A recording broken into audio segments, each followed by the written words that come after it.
Good afternoon, everyone. Coming to you live from Georgia College's beautiful West Campus, the Peeler Complex. It's time once again for Georgia College softball on the Bobcat Broadcast Network. Al Weston, Assistant Athletic Director, set to bring you today's action. Should have a good one for you. Non-conference play for the Bobcats today as they take on the Emmanuel College Lions out of the Conference Carolinas. Let's see. For Georgia College, coming in here, we have a 27-10 record with a 7-1 Peach Belt Conference mark, including wins in their last 10. For Emmanuel, it's 17-18 overall and 6-6 in Conference Carolinas. So starting lineup for Emmanuel brings Isabel Petty, the left fielder, then Meredith Reese plays center. Caitlin Parks, the catcher, bats third. Mary Baxter, the shortstop, is in the cleanup spot, followed by Noelle Petty, the second baseman. Ryan White at third, Becky Collins at first. Morgan Franklin, designated player in the 9 slot, belongs to Charlie Shepard. They'll all be taking on Kayla Price, the Bobcats senior. Only active senior left on the roster this year, as that first pitch comes in for a strike with the loss of Caroline Snyder to injury. Price, 15 appearances now, 11 starts. She's got 3 complete games, a 6-1 record with a 3.67 ERA. 61 innings pitched, 68 hits, 39 runs, 32 of them earned. 19 walks and 52 strikeouts. Opponents hitting just .272 against the right-hander. From Indian Land, South Carolina, she's in her 3rd year as a Bobcat. Transferring over from Spartanburg Methodist College. This one tip foul back. And Isabel Petty has a 0-2 count. Petty on the season, 303 with 33 hits. That leads the team. She's got 16 runs scored, 5 doubles, and 9 runs batted in. The pitch from Price is outside. A 1-2 count now for the leadoff hitter. Beautiful day here at the Peeler Complex. Very sunny. Just a couple of clouds in the sky. We had some early rain today, and it cleared up very early. Swung on and missed in the dirt. Going to have to complete the play down to first. So we got the strikeout swinging with the 2-3 for out number 1. All-time series between the Lions and Bobcats. Georgia College owns an 8-1 advantage, including a sweep in last season's action. Meredith Reese at the plate now. She is the center fielder for Emmanuel. And Reese takes a first pitch strike, so we're getting ahead of the first 2 batters of the ball game. Reese, 245 average, 23 hits, 17 runs scored. 3 doubles, a triple, and 3 RBI. Pitch from Price here. And that's a called strike on the outside, Black. Stretching the edge there is Price. The Lions hit at a 259 clip, so the Bobcats have them beat there as Georgia College comes in at 313. The team ERA, 376 compared to GC's 341, as this one's tap foul.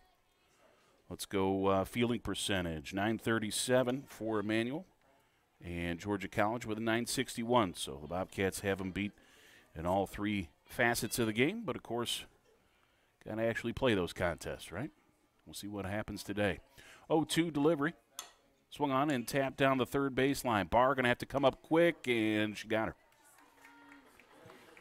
In effect, a swing and bunt there. But the 5-3 put out on the ground out. 2 down, the base is empty for Caitlin Parks. Parks is a good one. 291 with 32 hits, 23 runs scored. That leads the team. Her 7 doubles leads the squad, as well as her 9 home runs and 31 RBI. So a lot of the offense for the Lions goes through Caitlin Parks. First pitch misses for a ball. Doubleheader action, as always, today for GC. Wind in a pitch, went with the change up there, dropped in for a strike. Georgia College inching closer to that 30-win mark at 27 right now. Only 30-win team in the Peach Belt Conference is North Georgia. They're, of course, the number 3 team in the nation as well. with a 32-8 record overall. Emmanuel out of Franklin Springs, Georgia. Longtime independent school. Has recently joined the Conference Carolinas. I believe it was last year. 1-2 pitch is up and away. They do qualify this year for postseason play, as both their basketball squads made the NCAA regionals at the Division II level. Congratulations to Lion Athletics for that. Swung on and yanked to left. That is hit well. Going to get down for a single. Good job there by left fielder Lindsey Puckett to cut that off to just a single. Now up for the Lions, number 21, Mary. As that was a screaming liner down the left field line. And could have been extra bases easily. So the first hit of the ball game goes the way of Emmanuel, and now that brings up Mary Baxter, the shortstop. Baxter, 302 average with 29 hits, 17 runs scored. 5 doubles, a couple of homers, and 16 runs batted in. Price delivers a strike on that first one. Again, has worked ahead of, I'll say now, 3 of the first 4 batters. I think the first pitch was a ball to Parks. The 0-1. Drops that change up a little bit high. So one of each now for Mary Baxter.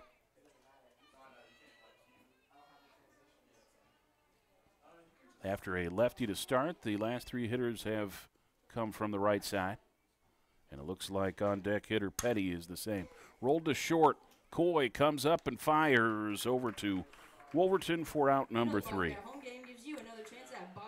So the final out is another ground out there. The single comes to nothing. We will head to the bottom of the first in a scoreless ball game. You're listening to Georgia College Athletics on the Bobcat Broadcast Network. Change is constant. Technologies, careers, society. Georgia College is not about landing your first job. It's about preparing for success in a changing world. From the moment you step on campus, you have an immediate sense of belonging. At Georgia College, learning takes place all around us. Our students are critical thinkers, ready to graduate into a complex world. Georgia College, your public liberal arts university.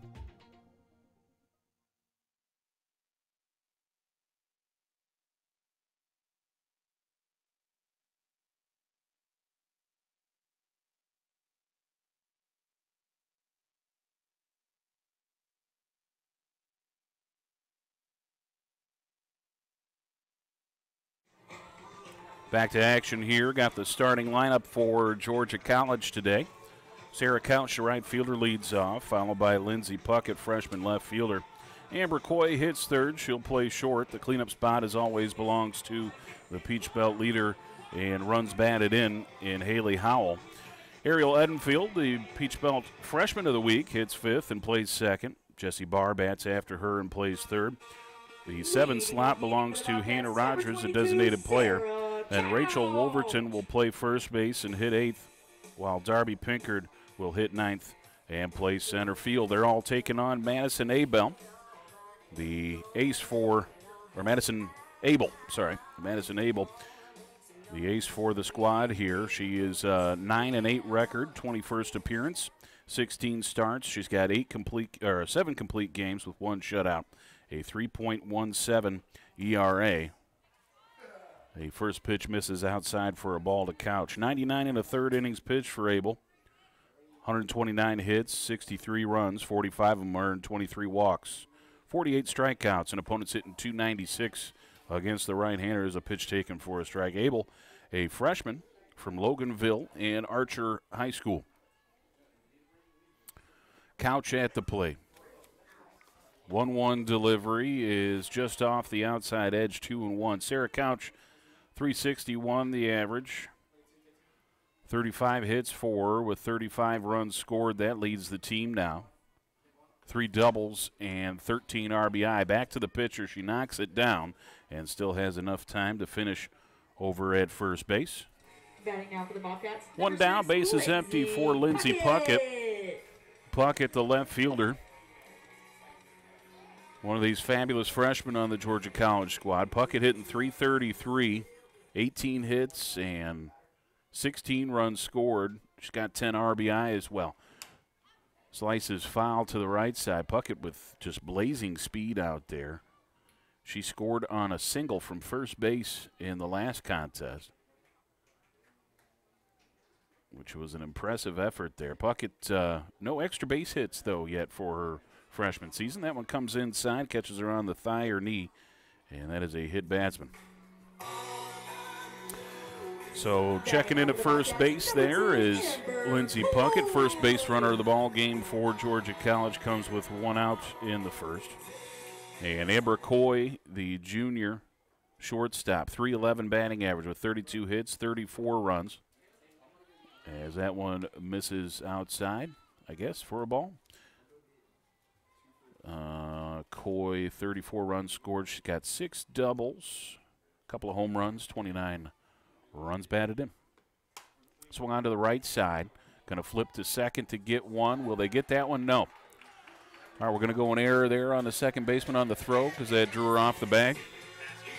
So fielder's choice on the batter and an E4 on the runner there, Will. Now for the Bobcats, number 8, Haley Howell.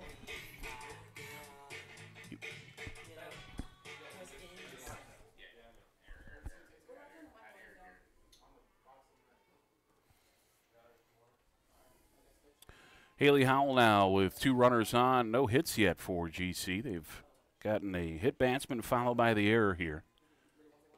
And threatening to score in the first. Howell slices one foul back behind us. Georgia College and Emmanuel went head-to-head last year, 2 ball games. Bobcats picked up a 3-0 victory in the first contest. The second ball game was a 13-2 win. This one rolled through the left side, going to hold the runner up there. The throw is cut off. So Howell picks up the first hit of the game. But it was hit pretty sharply, and Puckett unable to score on it. So the base is loaded up here for the Peach Belt Freshman of the Week, Ariel Edenfield.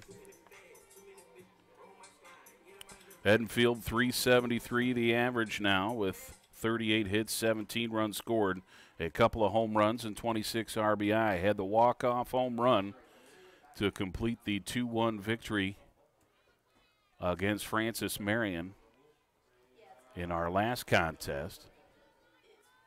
Just a thriller of a finish there as Francis Marion had tied the ball game in the top of the 7th, blown away there, 2-0.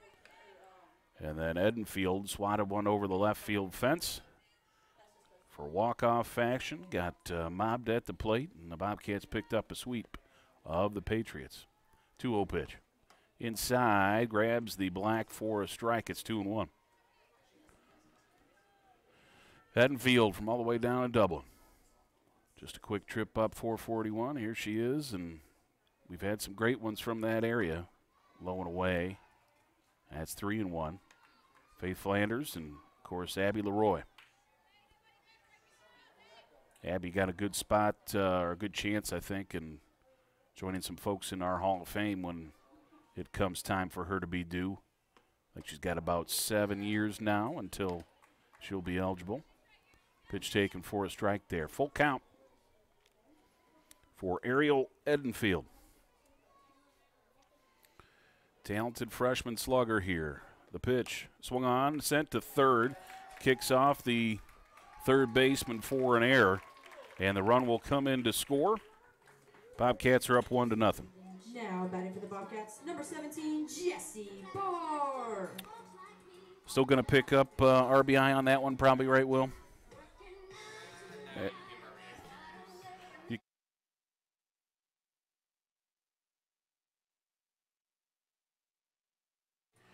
So that'll be an RBI for Edenfield. She's up to 27 now on the season.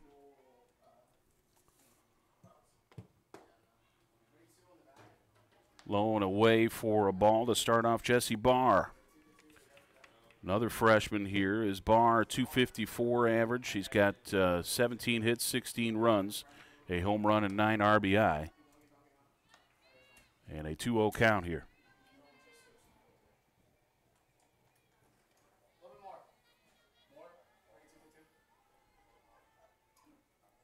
Hitters count for Barr. Here it comes. Misses low and away 3-0. Nowhere to put her now. Bases all loaded up with Bobcats. Georgia College leading it 1-0.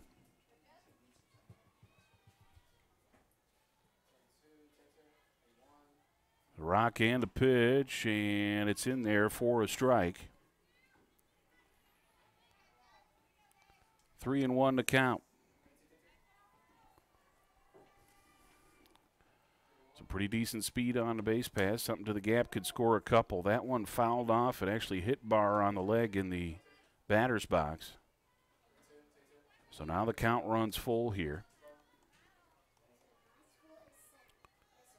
Barr with the opportunity to help Georgia College break this thing open in the first. We've already picked up one, but there's a couple more options out there.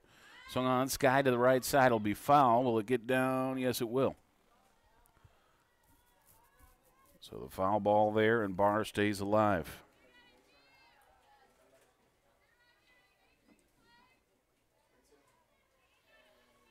Barr with got those ankle protectors on both ankles.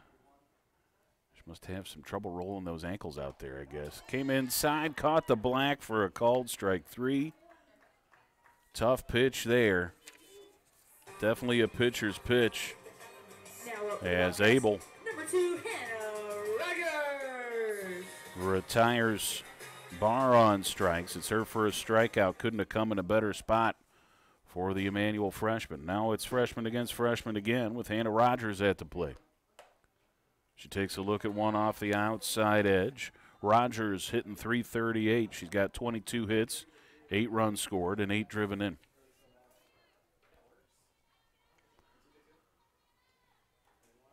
The rock and the 1-0. That one misses a little bit further outside. 2-0 here. But she had Barr at 2-0 and battled all the way back to a full count with the eventual strikeout. Bobcat baseball here in attendance now. Just about filling up our stands as practice must have wrapped up behind us. There's a called strike.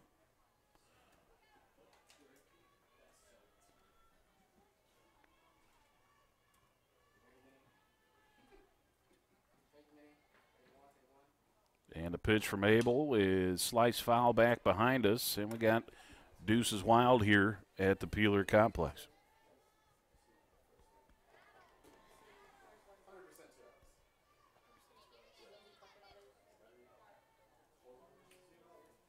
Rogers looking for a clutch hit from the freshman. Here it comes. Swung on to left. That'll get down for a single. 1 run comes in. She's going to bring around Howell. The throw to the plate was in time, but she couldn't corral it. So that's a 2-run single for Hannah Rogers.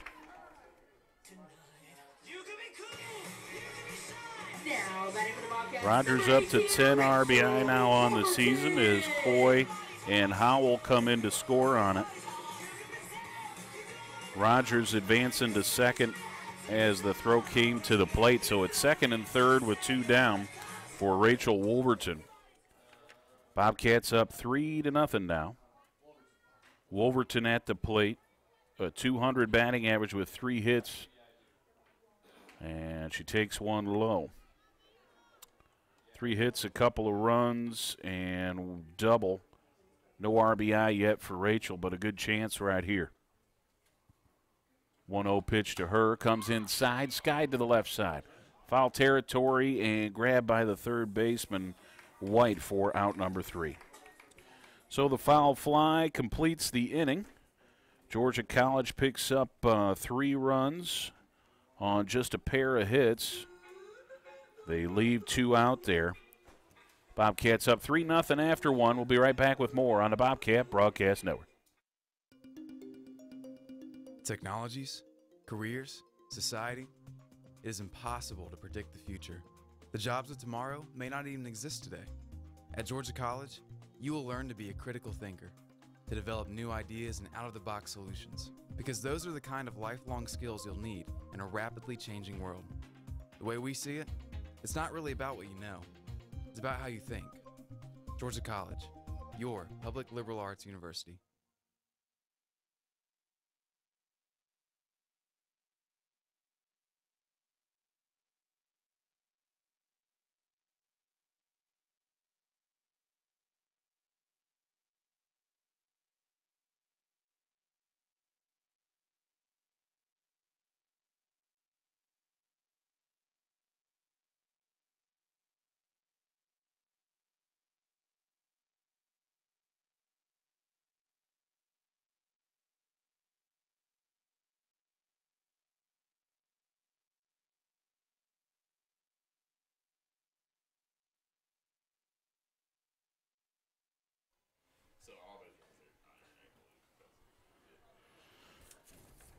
All right, folks, back to it here. Leading off the inning for the Lions, number 6, Noel Petty. Yeah, taking a look at that, I think all those runs in the first, all 3 unearned for Georgia College, is that costly error for, well, shoot, there was 2 of them eventually, but the costly error did cause some trouble there. Comes inside to start off the new batter. This is Noel Petty. Petty playing second base for the Lions today. 277, 28 hits, and 12 runs scored with a home run and 13 driven in. On the outside, Black for a strike, and 1 of each now for Petty.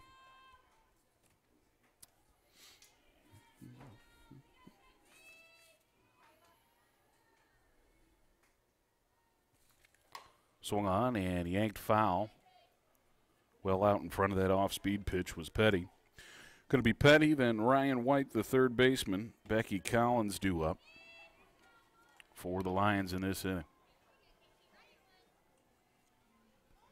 1-2. Chop, same spot as the previous foul ball. Looks like she's hammering that right down into the batter's box. As again, way out in front of that pitch from Price. 1-2. Outside and a little bit too far outside. Evens things out here. Nice sunny day at the Peeler Complex. Taking advantage of this nice weather today. Chop foul again, back to the fence.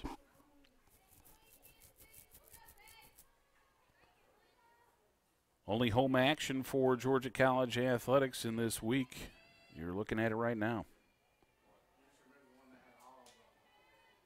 Georgia College tennis is all done at home. They had their senior day contest on Sunday. To the right side, the pitcher and first baseman got a little bit of communication issue out there. And as it was the first baseman, Wolverton, grabbing that one. But a new first baseman in Wolverton, typically it's been Mackenzie Michaels over there for the last few ball games. And thankfully no error comes as a result of the miscommunication. Ryan White, the third baseman, up with 1 down and the base is empty. Chop foul. White, 272 average with 31 hits, 20 runs scored. That is second on the team. Her 6 doubles also tied for second. She's got 5 home runs. That's second on the team, too, with 17 driven in. So plenty of pop in Ryan White's bat. And she yanks that one just foul past a diving Jessie Barr.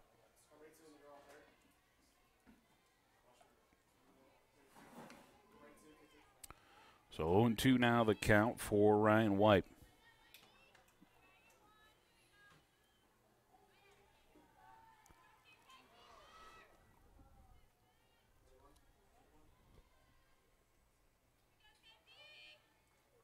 Oh-2 pitch, just off the outside edge.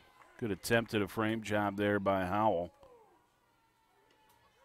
But the Bobcats couldn't get the call.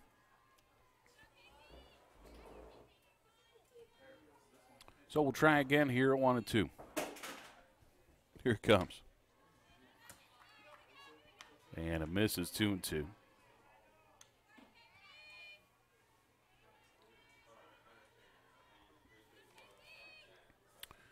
Price pretty successful against Emmanuel last season. Chop back to her. She's going to flip over to first. 2 up, 2 down here in the second. Now batting, number 11, Becky Collins. Becky Collins up now. Collins, 237 with 23 hits, 12 runs scored. She got 6 doubles and 14 driven in. But to complete that earlier thought, Price last year went 4 innings, gave up a pair of hits and a run in a 6-inning ball game that was shortened with a run rule, as she pitched in that 13-3 victory. Actually, that was a 5-inning game. So she turned it over to Becca Mead for the final 3 outs. But Price 2 hits and 1 run with no walks and 4 strikeouts. as she picked up the win, improving to 6-2 this time. Last year against Emmanuel. 1-1 pitch. Off the outside edge, going to be 2-1 now. Not too many of the current Bobcats saw action against Emmanuel last year. Couch went 0 for 2 with a walk. Coy 1 for 4 with a run and a stolen base. Inside and a hit batsman. Caught her on the thigh. And that's a base runner here with 2 outs for Emmanuel. Looking through the rest, Howell went 0 for 2. Lindley Bruce went 0 for 2. Price hit for herself in that, actually no, she played first base in the first ball game and went 1 for 3 with a couple of runs batted in. So she was the most successful of our returners despite having a 12-run ball game. Change up, misses up and in. This is Morgan Franklin. Franklin a .213 average with 13 hits, 5 runs scored. Does have a little bit of pop with 2 doubles and 2 home runs.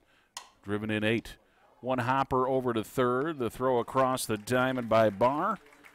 And that'll do it here in the second. Top half of it anyway. So they leave another base runner out there after the hit batsman. We will head to the bottom of the second. Going to be 9-1-2 due up for Georgia College, leading this 3-0. We'll be right back.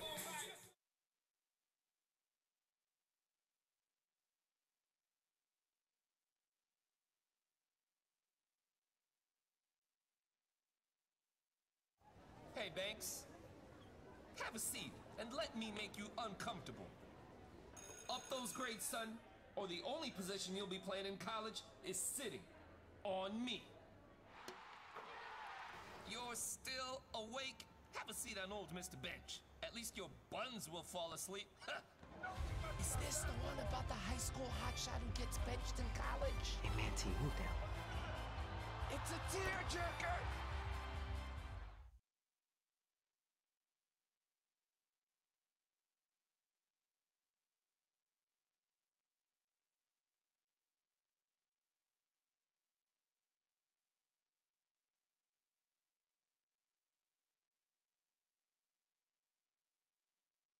Pinkard! Back to action here. Darby Pinkard, the only Bobcat to not see a trip to the plate yet. And here she is.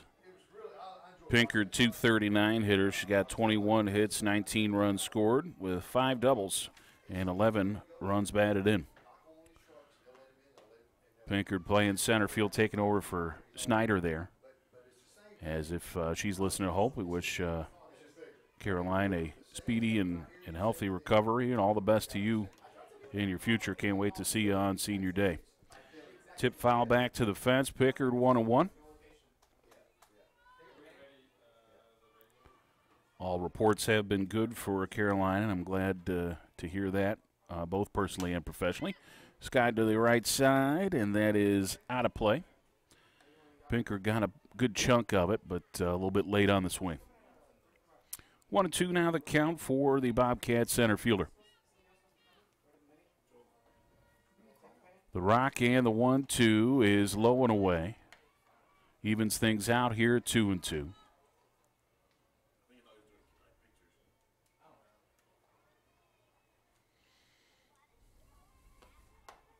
Almost pulled the trigger on that high fastball. Must have been the rise ball there to fool Pinkard a little bit. She's able to hold up. Full count. Here it comes. Low and away. That's ball 4. Darby Pinkard. Good battle there at the plate. I think it was a 1-2 count at one point. And she battles all the way back to a walk. Leadoff walk there. Brings up Sarah Couch. Couch. First trip she came up empty with a roller back to the pitcher.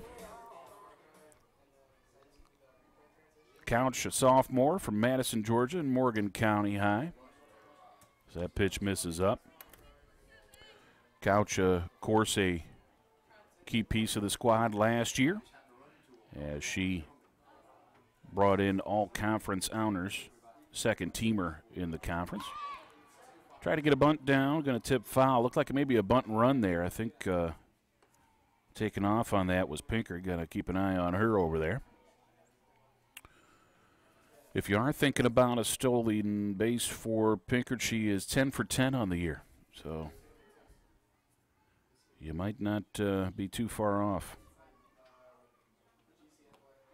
Swung on a little bit late. Going to be foul territory down the left side. 3-0 here in the bottom of the second. Georgia College with a nice 3-spot in the first. A run coming in on an error by Edenfield, and then a 2-run single for Hannah Rogers. The rock in the 1-2 pitch. This one sent to the left side. Oof. With Couch there deep in the hole, buddy. Now up for the Bobcats, Would number 6, Lindsay Puckett. That's a tough one there, as it did look like the shortstop was set. Well, let's go ahead on that one, bud, okay? Gets the bunt down, throw over to first is just barely in time. Nice sacrifice there by Puckett. That looked like the 1-4 there, or the first out of the inning. Number 10, Amber Cole.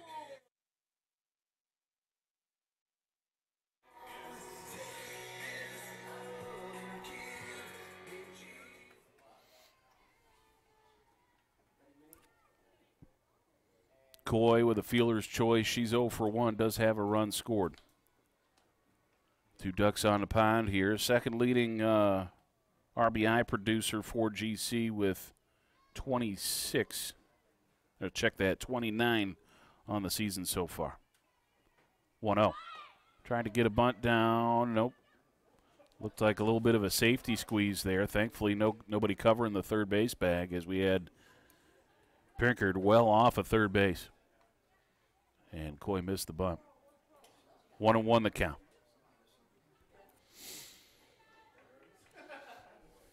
Coy from Warner Robins in Houston County. 30 years of Bobcat. Here comes the 1-1. Slice foul back to the fence. So now Coy going to have to shorten things up a little bit.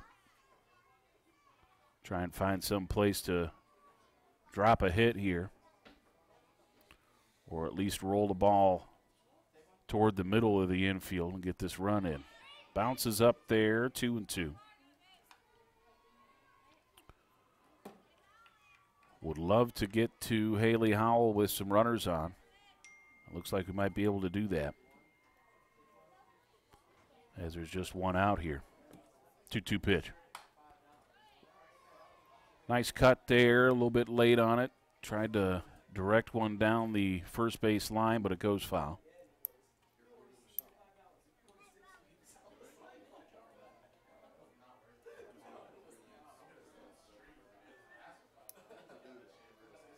Two-two pitch.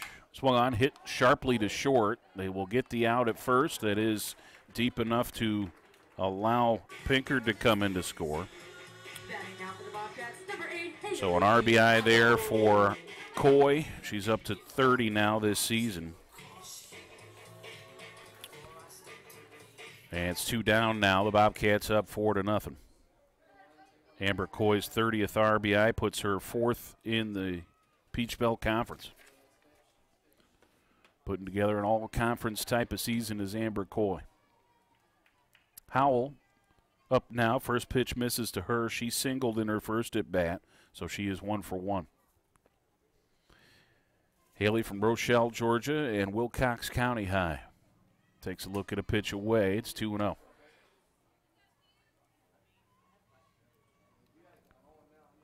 Bobcats hoping for a clutch hit from a clutch gal here. She leads the PBC in runs batted in with 48 on the season. Next closest has 40. Cut on and missed, as she has trouble trying to pull that outside pitch a little bit. We have seen that taken advantage of a couple of times on her. That was a 2-0 swing, huh? Got to find the one she likes. Skies it to the right side again and out of play. And deuces wild here again at the Peeler Complex. Bobcats up 4-0. Got 3 in the first, 1 more in the second. A clutch hit here might be able to get us to the 5th run as the speedy Couch awaits on second base. The pitch. Swung on, hit well. That's going to go to the right side of the outfield. Cut down there, but it will be deep enough to score the run.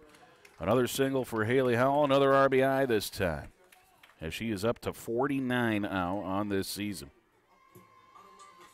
Outstanding. Now, batting for the Bobcats, number 14, Ariel Enfield. So that brings up Ariel Edenfield for the Bobcats. Edenfield's last trip, she reached on an error, drove in a run. Swung on and missed there. Throw down to first to try and catch Howell napping, and she's back on her belly. 49 RBI for the sophomore catcher. Swung on, skied to the right side. I think it's going to hang up there, and it does indeed. Just long enough for the player to get underneath it for out number 3. So the Bobcats pick up a pair of runs on 2 hits. 5-0 now for Georgia College. We'll be right back with more on the Bobcat Broadcast Network.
Ladies and gentlemen, quick update here. I got the note, first in the nation now in runs batted in is Haley Howell. She came into this contest tied with Georgia Capel from Tarleton State and Caitlin Kelly from Union in Tennessee with 47. She jumps in front of Capel and Kelly now with her 48th run batted in. Unsure if, of course, what Capel and Kelly are doing today. How about this, though? Your top 3 RBI leaders in the country, a pair of sophomores and a freshman. So the youngsters getting the stuff done at the D2 level nationally. So congratulations to Haley Howell as that outstanding season continues. This is Charlie Shepard, the right fielder, and she taps that one foul.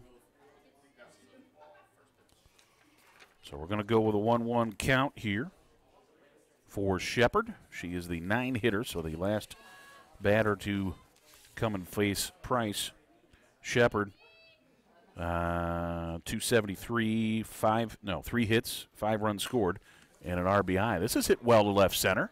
That's going to drop out there and get down. Going to try for 2. Shepard in there standing up. That's a stand-up double as she gets things going here in the 3rd. Top of the inning here for the order for the Lions. My bad. Number 16. The Lions are in business with a leadoff double. And now back to the top of the order.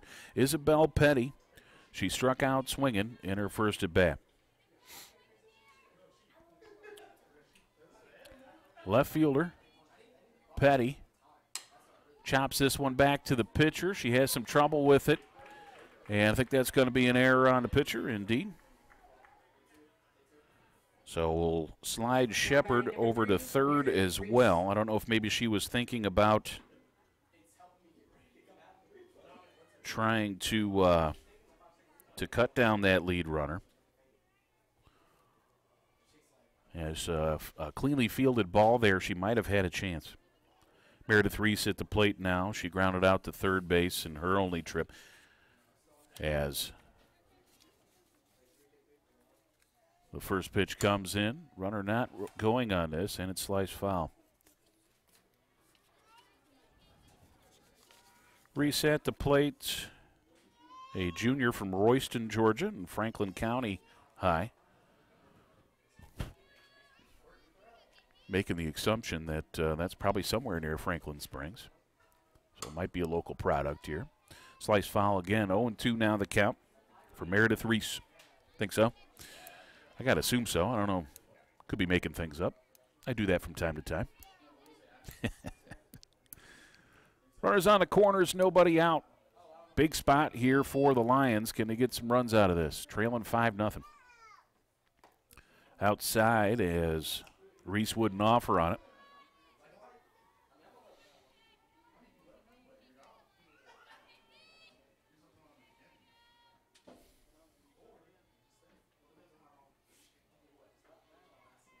The rock and the 1-2, and this is tap foul off the plate.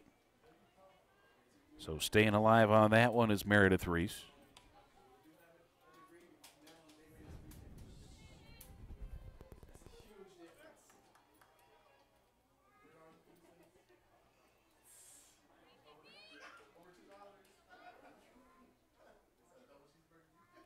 And a 1-2. Again, chop foul. So trying to spoil off some tough pitches here, doing so successfully so far is Reese. As Emmanuel looking to scratch across potentially their first run of the ball game. Here in the top of the third. Outside pitch and just flipping the bat out there to stay alive. A little too close for comfort for Reese. As she tips that one foul as well. Good bat control here for Reese. As she's able to make some contact and prolong this at bat. Another 1-2 on the way. Sent to the left side. That is Barr with a strong throw over to Wolverton. The key piece even that they were able to keep that runner at third. Number 13, Caitlin Parks. Petty takes second on the ground out as there's one out now. Second and third for Caitlin Parks. Parks, the junior from Cumming, Georgia, and a transfer from Georgia Highlands. Takes a look at a changeup, froze her there. Parks wasn't sure what to do with it. Not going to offer it to changeup on the first pitch unless you're 100% ready. Strikeout would be nice here. 0-1. Tip foul, and now Price a pitch away from doing just that.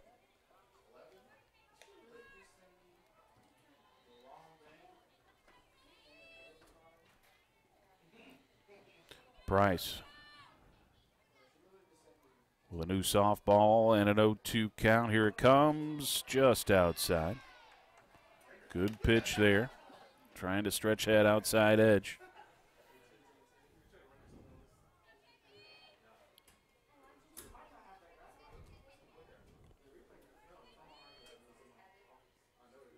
Now another 1-2. Right side, this will score the run. That's Edenfield to Wolverton. And Bobcats pick up the out. But the Lions on the board now. It is 5-1. RBI for Parks. On the ground out is her 32nd of the season. Team leading 32. Chop to the left side. Barr with a tough play there. She goes up and gets it. And the ground out finishes off the inning. So after a rough start, 3 ground outs, they do get their first run, but it could have been much worse than that. It is now 5-1 Georgia College as we head to the bottom of the third. We'll be right back.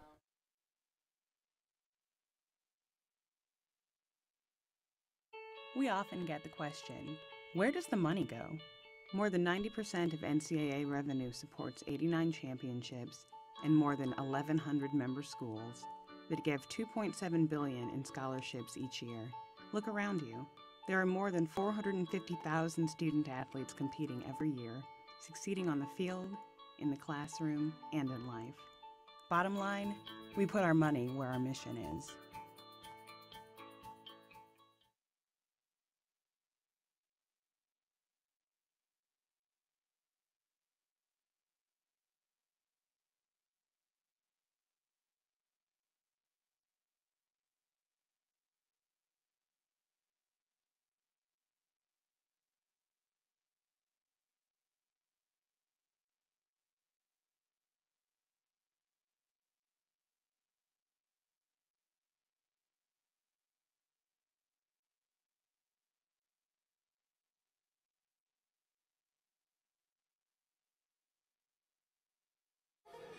Jessie Barr with a great play to finish off the top of the third, and here she is at the plate now, as always. So many times happens in the bat sports. Barr, then Rogers, then Wolverton. Barr's first trip, a strikeout looking tough one. It was a inside pitch she wasn't going to be able to do anything with anyway on a 3-2 count. That pitch misses outside for a ball. Jessie Barr from all the way in Pooler, Georgia, in Herschel V. Jenkins High.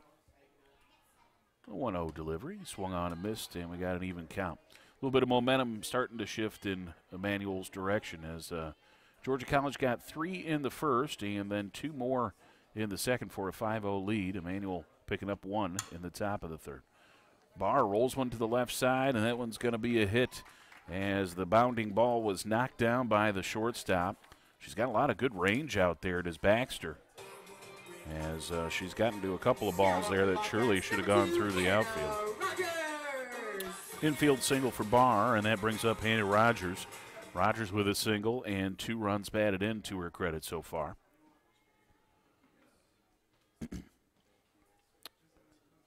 Hannah Rogers from Marietta and Pope High School. First pitch comes in, and it's a strike on the outside black. So 0-1 to count here. Bobcat designated player, outfielder by trade. We'll see her sometimes patrolling left. Just a little bit further outside, tried to stretch that edge, and now she's got 1 of each.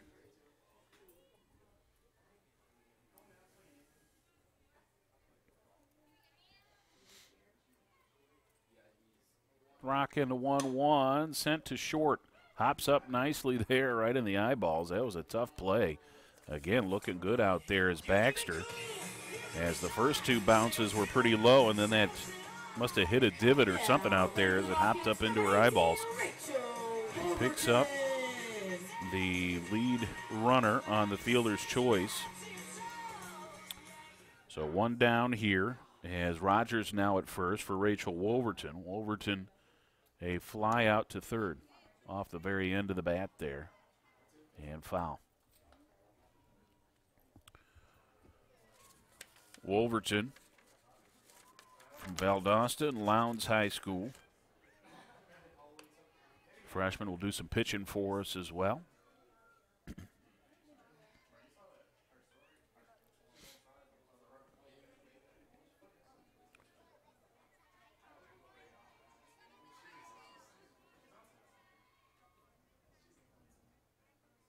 0-1 is outside.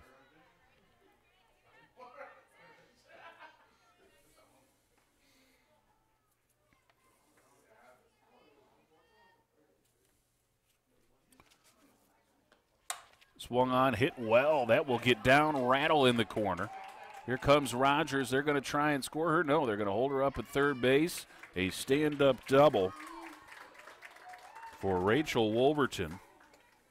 So she's still looking for her first career RBI, but that was a ringing double down the left field line. Number 7, Darby Pinker. That is the first extra base hit for Georgia College today. Hit number 6 overall. And this looks like the head coach Brock Radiker out there to talk things through with the freshman Abel.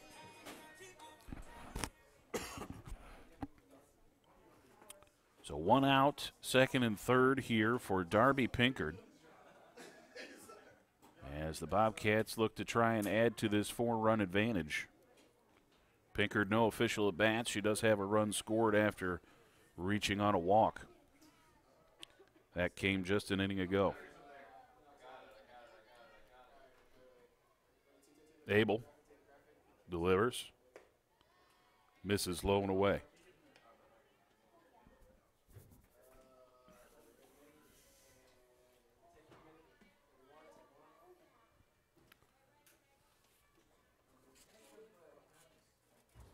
Pinkard for Mackworth and Alatuna high. She skies this one to the right side. That's going to get down for a hit.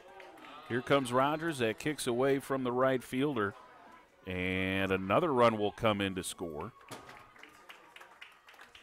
I think, what are we going to do? Hit and an error there? Okay. All right, so that'll be a single for Pinkard. She gets 1 RBI. Number 22, Sarah. As the second one came in because of the error on the right fielder. So Rogers scores. Wolverton scores. It's now 7-1. Georgia College in front. The RBI for Pinkard, as Couch gets this bunt down foul. Pinkard up to 12 runs batted in on the season, as she picks up just 1 because Wolverton came in after the ball kicked away from the right fielder. Couch at the plate. She's 1 for 2. Misses outside. Couch singled an inning ago, came in to score a run. Before that, a ground out to the pitcher. Sarah Couch swings and misses at the 1-1. I think she might have tipped it foul, actually, into the mitt of the catcher, Parks.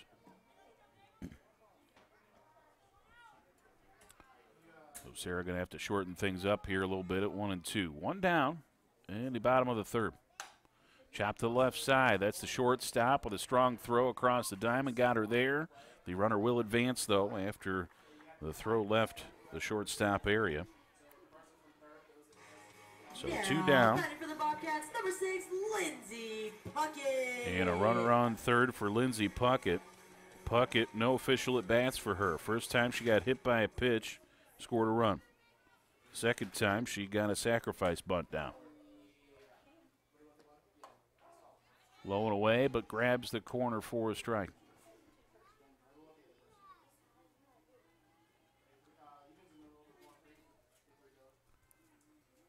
Lindsey Puckett. Speedy hitter from Dunwoody. Trying to knock something out there, keep this inning going with 2 down. 1-1 pitch. Slice foul. And now the Bobcats are down their last strike here in the inning.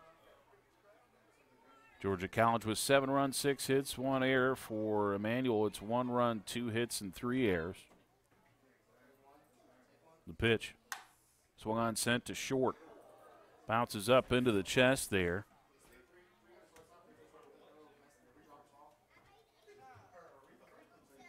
And the run comes in to score. Oh, that's a hit, man. It hit. The first 2 bounces were low, and the second one came. That's a hit. It's because of field conditions there.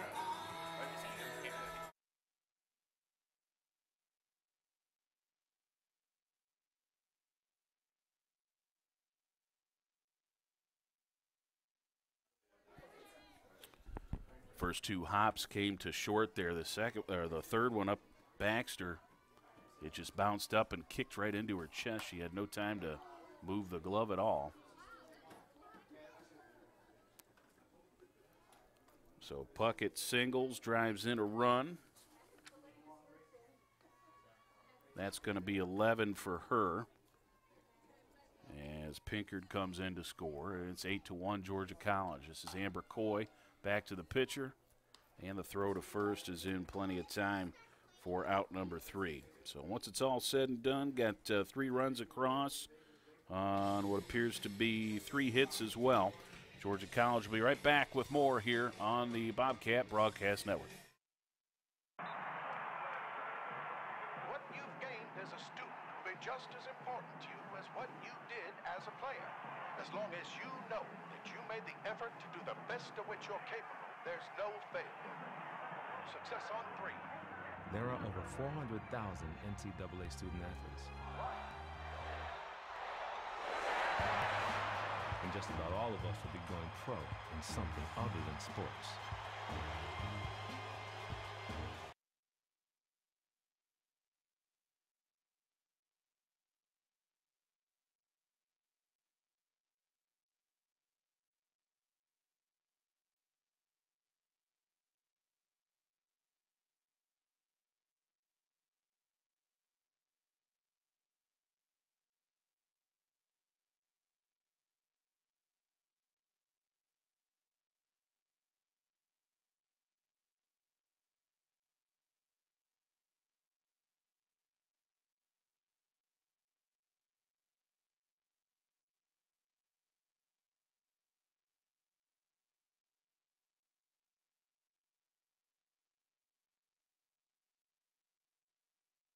Leading off the inning for the Lions, number 6, Noel Petty. Top of 4th here. Georgia College all over this one so far, 8-1. A little bit sloppy out there as both teams have a little bit of trouble hanging on to the softball. 8-1 to score. As that was a pretty eventful inning. Picked up 3 on the Georgia College side and 1 on Emmanuel's. Who we got here? It's going to be Noel Petty, the second baseman. Pitch on the outside, black for a strike. Pop out to first in her only trip. Petty is a junior from Buford and transfer from the University of North Georgia, so a former in-conference opponent. 0-1, misses inside for a ball. As Kayla Price continues to work on the mound. 1-1 pitch. Back inside again. And jackknifing out of the way of that one for a 2-1 count.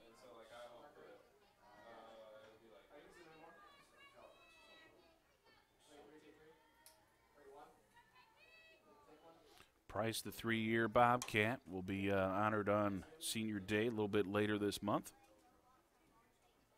As Georgia College is hosting Senior Day against Young Harris, I want to say. Let me pull that up for sure. Yes, April 12th will be in between the 2 games of the doubleheader on the 12th. 2-2 pitch, swung on and ripped to short. Coy, ball stayed down nicely for her as Coy able to get that out at first. That brings up Ryan White. White, a ground out back to the pitcher, so she is 0 for 1. White, freshman from Canton, Georgia, and Cherokee High School. Cut on a missed. Yeah, she was well out in front of that changeup. Price has a real good change that she'll go to pretty frequently, more than most. Kayla, a member of the PBC All-Academic team last year. In her 2017 season, she was 5th in the conference in victories.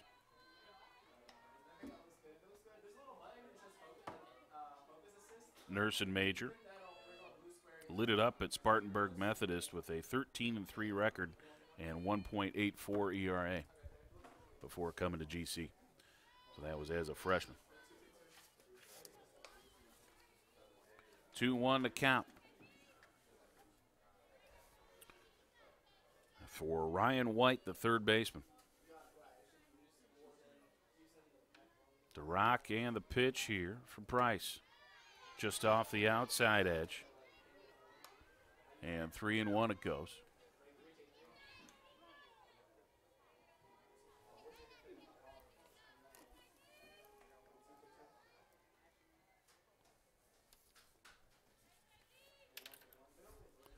Now the pitch here, and caught the inside black for a strike. White had taken a step and a half down the first base line, but now the count runs full.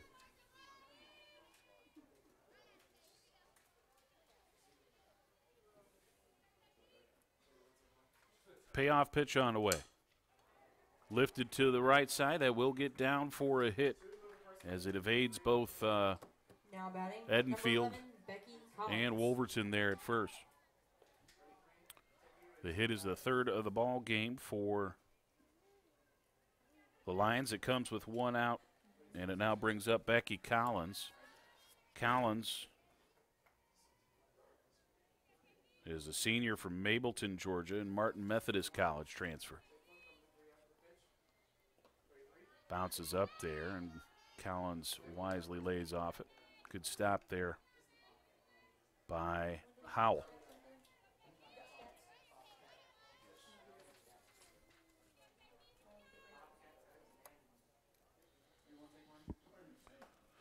White's last trip, a ground out back to the pitcher, and she's got a 2-0 count to work with here.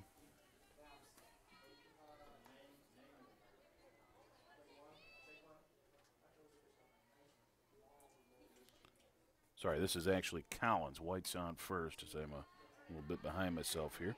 Collins hit by a pitch, so no official at bats for Becky Collins as she has a 3-0 count here. First of two between the Lions and the Bobcats. Get a little cat fight here at Peeler Complex. Yeah. On the outside, black there. The automatic for a 3-1 count. Emmanuel picked to finish 7th in the Conference Carolinas in the preseason poll. Right now they are tied for 6th with a 6-6 mark.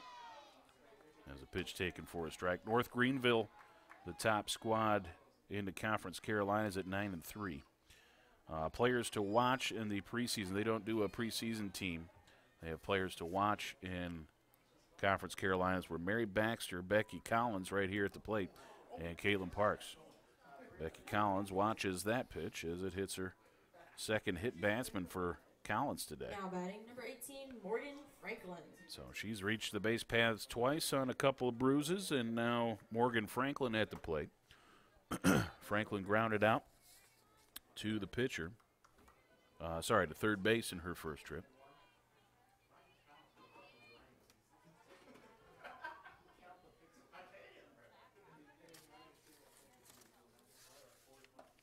First pitch to her, and had her knees buckling a little bit there. Must have had some movement to it as Franklin takes a strike. Franklin from Cumming, Georgia, and North Forsyth High.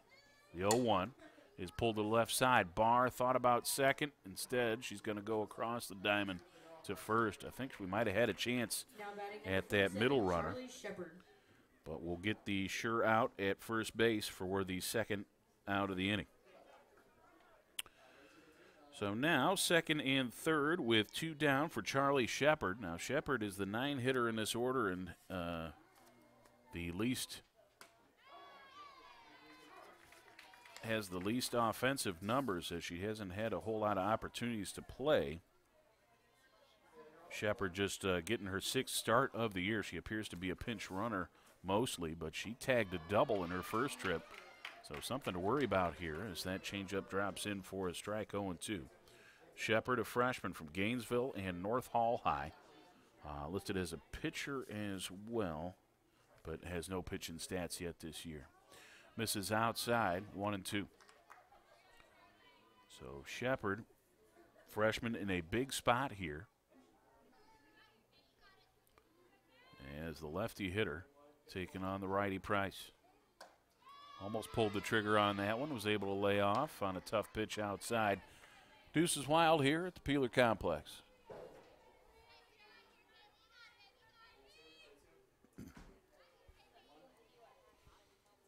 Two on the way, and that one goes low. Going to be a full count.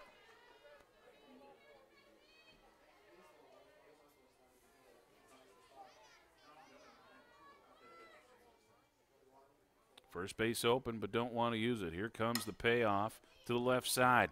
Coy had to wait for it to come down. Nice strong throw on the move for out number 3. Great defensive play from the junior shortstop to keep Emmanuel from scoring here in the top of the 4th. As we head to the bottom half, it is Georgia College 8 and Emmanuel 1. We'll be right back.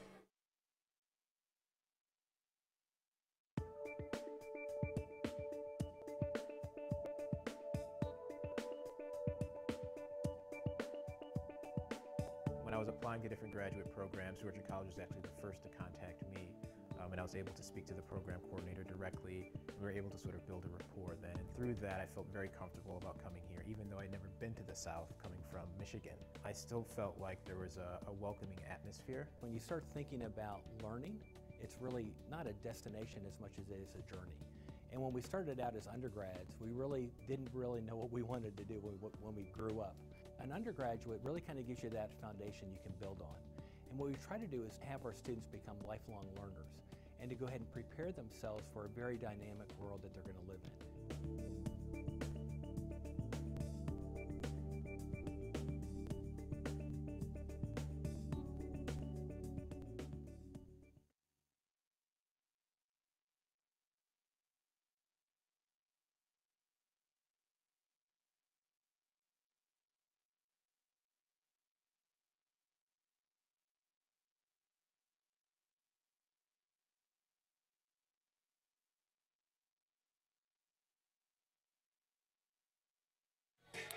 Back to action here. I can give you a quick out-of-town scoreboard in the Peach Belt Conference, as there's really not very much going on a Tuesday.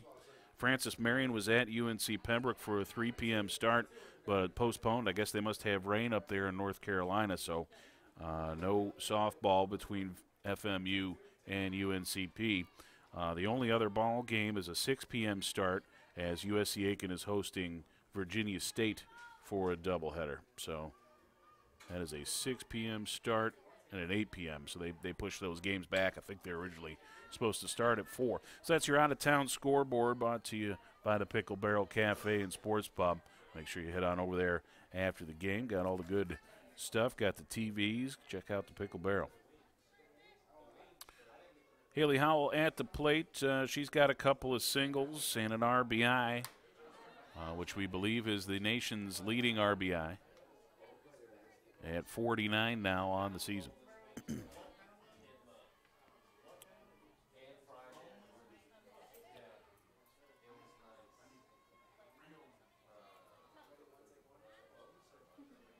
One-two pitch. Slice foul down the first base line. And she tried to scoot one past Collins over there at first, but it went just foul.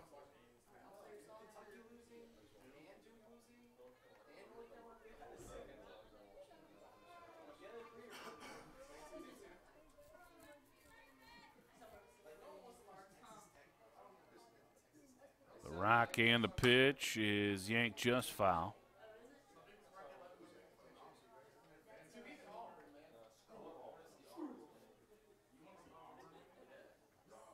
So a foul ball to each side now, and Howell still staying alive up there. She's 2 for 2. Run scored and a run driven in.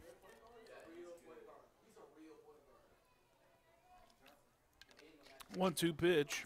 Swung on Sky to the right side. Could be trouble. No, going to be caught on the run by Shepard.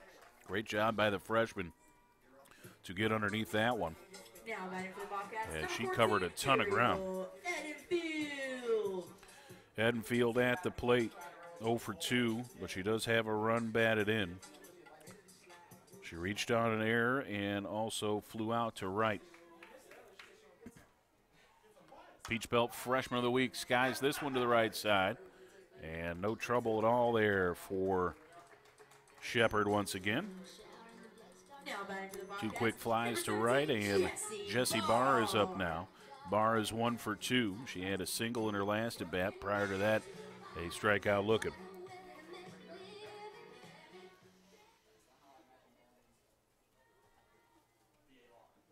Zabel. Barr was thinking about a bunt there, takes a strike.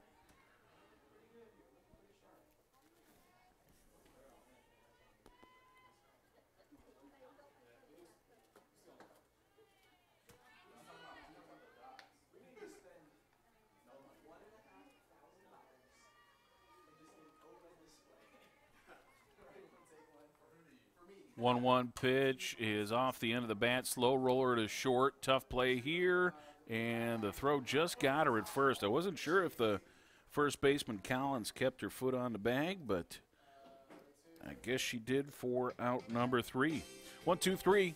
Go the Lions here, or go the Cats in the bottom of the 4th. We were 4 complete. Georgia College up 8-1. We'll be right back.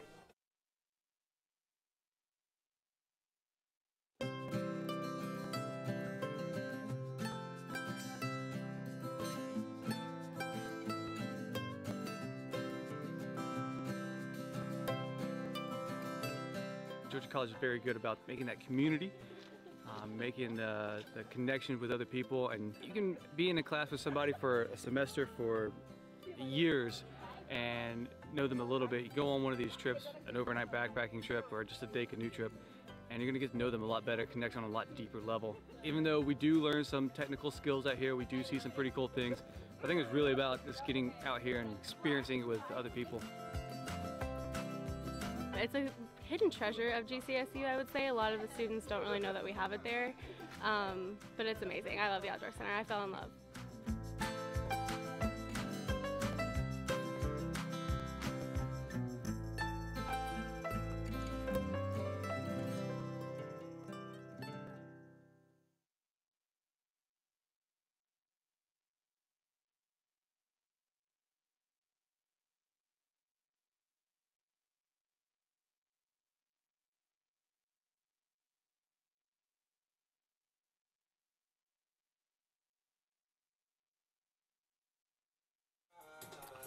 Okay, folks, got a pitch and change for Georgia College here as we head to the 5th inning.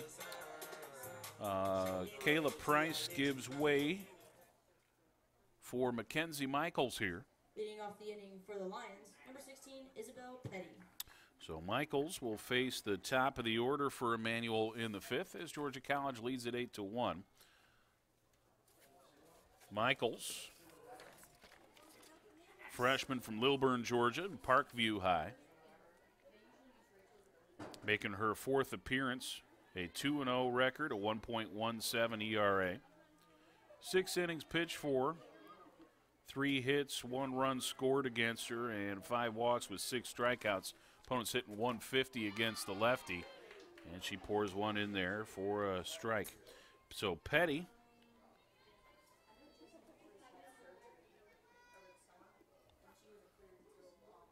oh for 2 today. She reached on an error, also struck out.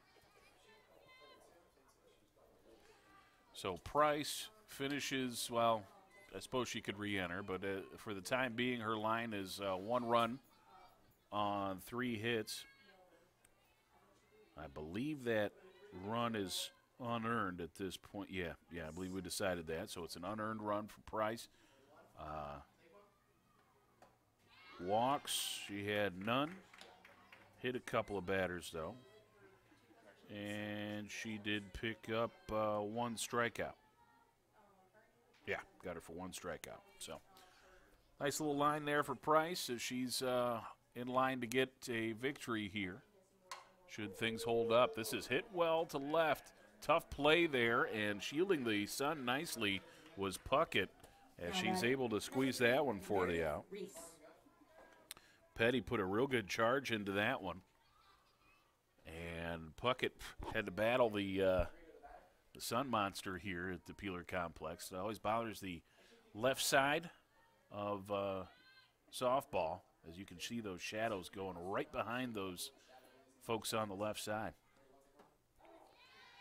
There's a pitch taken for a strike. Meredith Reese, a couple of ground outs to third for her,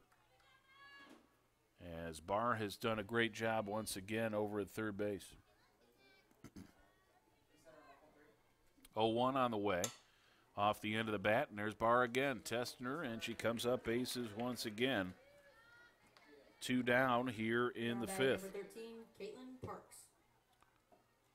Now it's time for Caitlin Parks. Parks is the most dangerous hitter in this order. She's got a single and a RBI ground out in her 2 trips. Very calm batter up there at the plate. Just rests the bat on the shoulder, waits for the pitch to come. And she takes the ball up and away. But yes, Parks is a good one. The junior from Cumming and transfer from Georgia Highlands. First time facing Michaels and taking a strike there, so it's 1-1 now.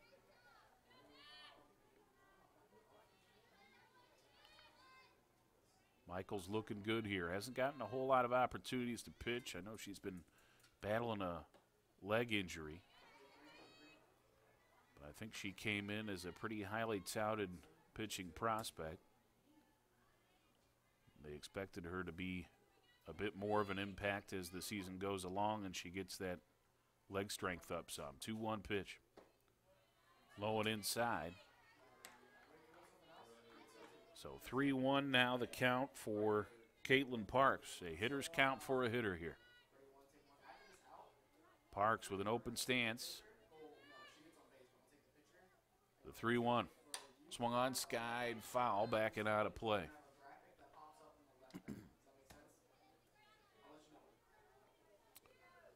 So Michaels awaits the sign for a payoff pitch here to a tough hitter in Parks.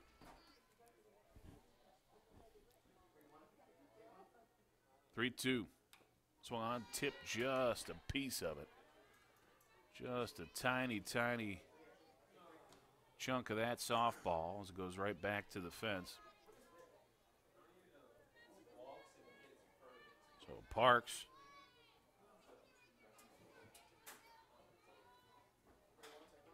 takes a look at another one. Low and away, ball 4. So the walk puts Parks on first. 21, Mary Baxter. And that brings up Mary Baxter. Baxter with a couple of ground outs. And we've got time called here. We might see a pinch runner for Parks over at first. That's what it looks like to me. 15 for 13 is what we're being told, and that means Courtesy runner here for the Lions. Sadie Worth will be running over at first base.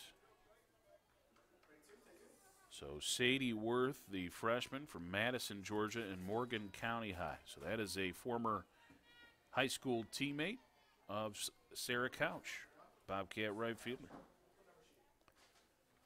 So Worth running at first. She's seeing action in her 16th ball game.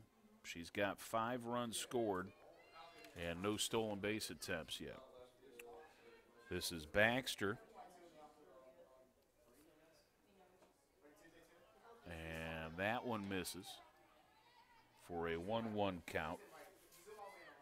2 ground outs to the left side, 1 to short and 1 to third. That was Worth. That was the one where they had 2 names on the roster, right? Swung on, and this is hit well to right. Couch, sinking liner, and she's able to get underneath it. Basket catch for out number 3. Well, one fan's not too happy about that catch.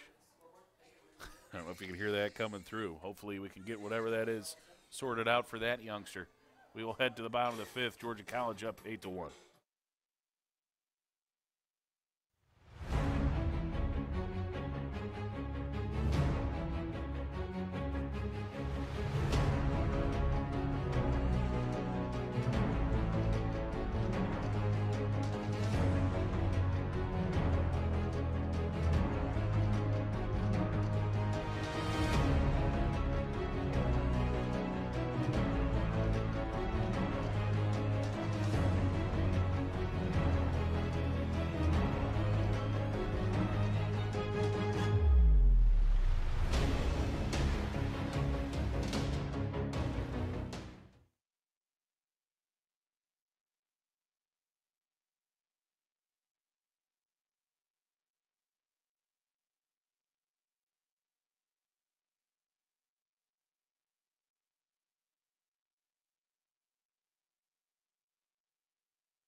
Okay, folks, so we'll get the re-entry of Caitlin Parks back behind the dish as she'll go back in for that pinch runner Worth.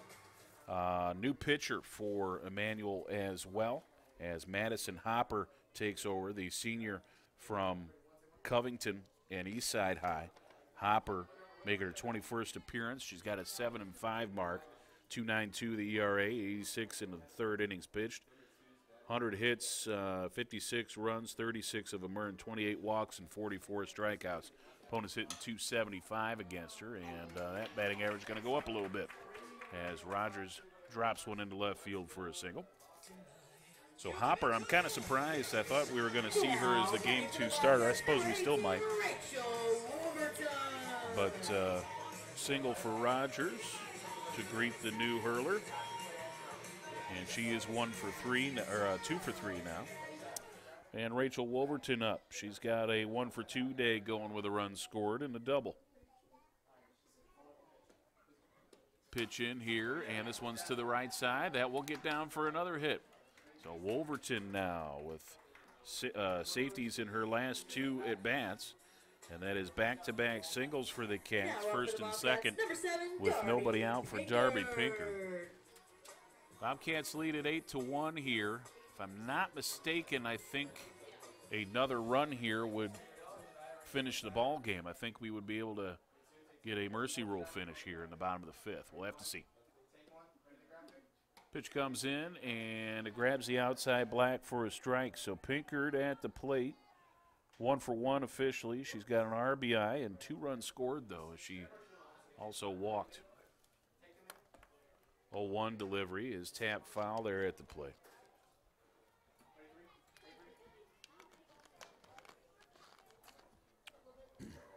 So a couple of singles. Georgia College poised to make something happen here in the 5th. The pitch swung on, skied foul back behind us.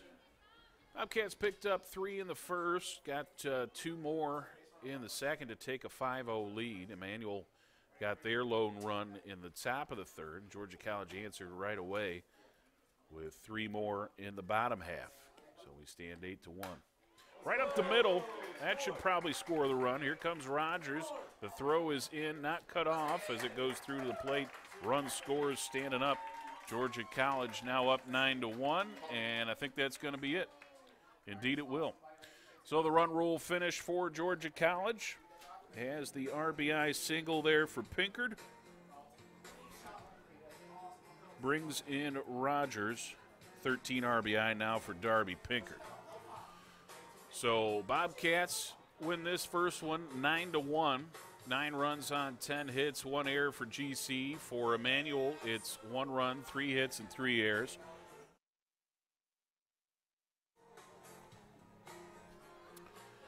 So the finish here, Georgia College will improve to 28-10. Won 11 in a row now, have the Bobcats. Emmanuel will fall to 17-19. The win will go to Kayla Price as she improves to 7-1 now in her senior season. Kayla really has come on strong as of late. The loss to Abel as her record now evens out at 9-9 on the season. Okay, so your Zaxby's player of the game. Who are we going to do for that? You know what? Let's go ahead and give it to Darby Pinkard as she goes 2 for 2 with 2 RBI and 2 runs scored. Pretty big day for the freshman so far, and she also finished off the ball game there in the bottom of the 5th. So your Zaxby's player of the game is going to be Darby Pinkard. That's thanks to our friends at Zaxby's on North Columbia Street. We always appreciate the support from folks at Zaxby's. We're going to break. Going to leave it up. Okay, we are going to leave the stream going, folks, so you can follow the field maintenance and things and have an idea of when that next game will start. Roughly 25 minutes would be my guess. We'll bring you game 2 and hopefully another Bobcat victory then. Thanks for tuning in. We'll be right back.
Welcome back, everyone, to the Peeler Complex on Georgia College's beautiful West Campus. Game number 2 between Georgia College and Emmanuel College. Non-conference softball action here from the Peeler Complex. It's Assistant Athletic Director Al Weston set to bring you today's action here. Georgia College picking up a 9-1 victory in run rule fashion in ball game number 1. So looking for the sweep here. Emmanuel trying to pull off a victory to draw even. It was 9 runs on 11 hits and 1 error. For Emmanuel, it was 1 run on 3 hits and 3 errors. Georgia College got a 2-for-2 effort from Darby Pinkard. Rachel Wolverton went 2 for 3 at first base. Also, Hannah Rogers 2 for 3 with 2 RBI and 2 runs scored. And a 2 for 3 effort for Howell. Haley Howell with an RBI and a run scored for her as well. Kayla Price was the winner in game 1. She gave up just 1 run. It was unearned. And turned over the last 3 outs to Mackenzie Michaels to finish off. So this ball game, Isabel Petty will lead off for the Lions, followed by Ryan White. She plays third base. Caitlin Parks is the catcher, hits third. Mary Baxter in the cleanup spot will be the shortstop. Becky Collins plays first. Noelle Petty after her at second. Meredith Reese, the center fielder, will hit 7th. Harley Ingram, a new designated player, bats 8th. And the 9th slot belongs again to Charlie Shepard, the right fielder. They're all taking on Ariel Edenfield as this first pitch is lined to the Georgia College second baseman, Carly Bean. That's a new face out there as well. So taking a look at the numbers for Edenfield. She is now making her 7th appearance and her 5th start. She does have 1 complete game. She is 3-0 on the year with a 1.40 ERA. 20 innings pitched, 21 hits, 4 runs, all of them earned, 7 walks and 6 strikeouts. Opponents hitting .266 against the right-hander, the freshman, Ariel Edenfield.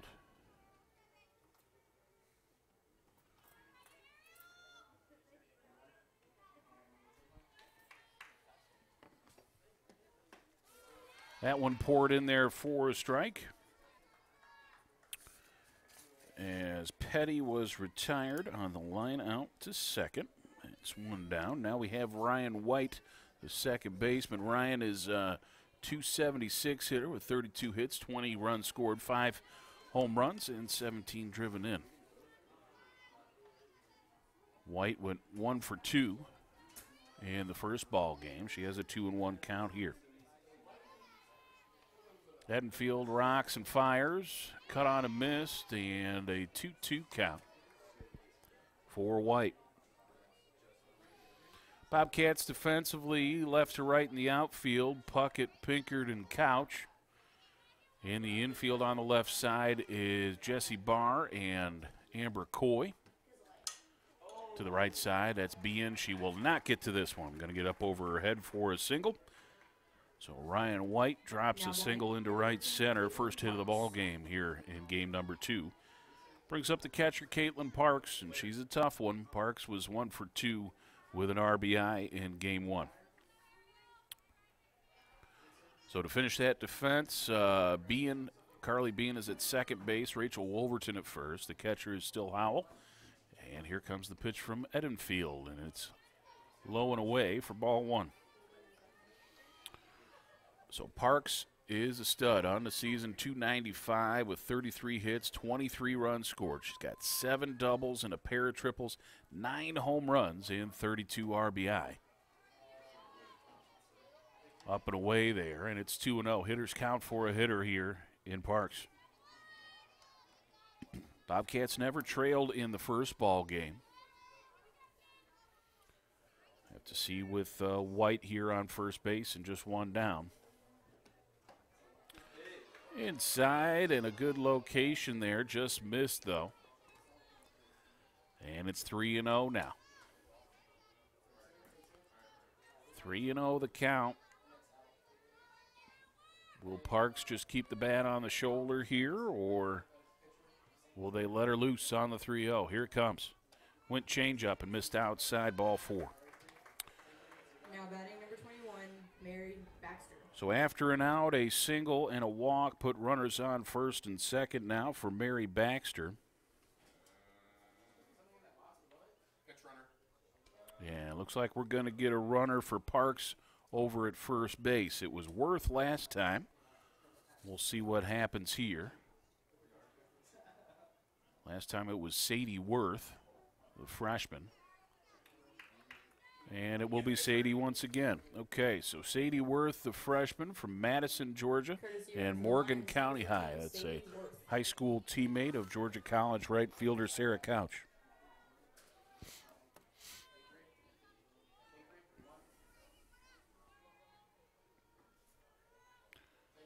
First pitch here, and it's in there for a strike to Mary Baxter. Baxter went 0 for 3 in the first game. Now batting .293 with a pair of home runs and 16 driven in.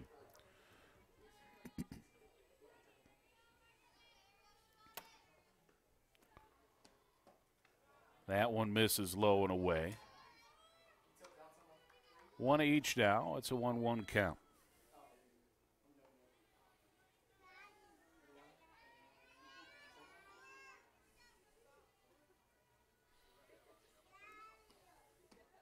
Swung on and rolled to short. Coy comes in. She'll cut down the lead runner at third. Good alert play there from the junior. The fielder's choice. There is 2 down now. Becky Collins. On that 6-5 put out over at third. Becky Collins at the dish. Collins went, well, she had no official at-bats in the first contest. I think she walked and had a sacrifice bunt, if I remember correctly. There's a pitch taken for a strike. No, wait, that's right. She was the one that got hit by 2 pitches. Yep, she got hit by a pitch twice, did Collins. Collins, .237 average still with 14 runs batted in. 0-1, chopped foul, back behind the dish. And Edenfield well ahead here at 2-0.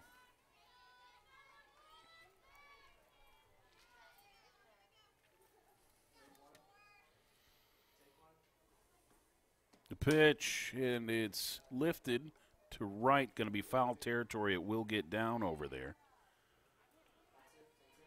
And the count remains 0-2. Collins here, the first baseman. Played first base in the first contest as well. Pitch comes off the end of the bat. Flared foul back behind is staying alive as Collins just getting enough of it to stay at the plate.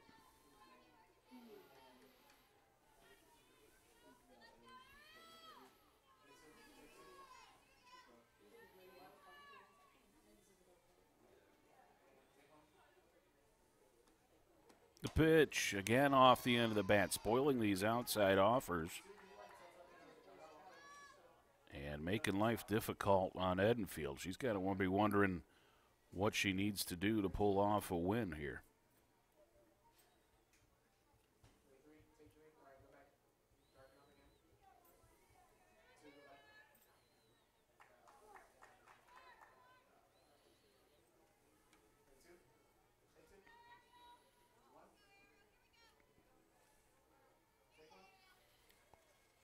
The rock and the fire lifted to the right side now. That is Couch calling everybody off and squeezing it for out number 3. So the Lions leave 2 on there. Made things interesting in the top of the first, but can't bring any runs across. We'll head to the bottom half in a scoreless ball game. We'll be right back.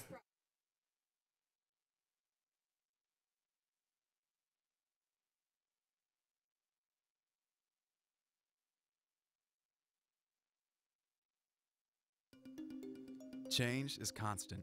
Technologies, careers, society. Georgia College is not about landing your first job. It's about preparing for success in a changing world. From the moment you step on campus, you have an immediate sense of belonging. At Georgia College, learning takes place all around us. Our students are critical thinkers, ready to graduate into a complex world. Georgia College, your public liberal arts university.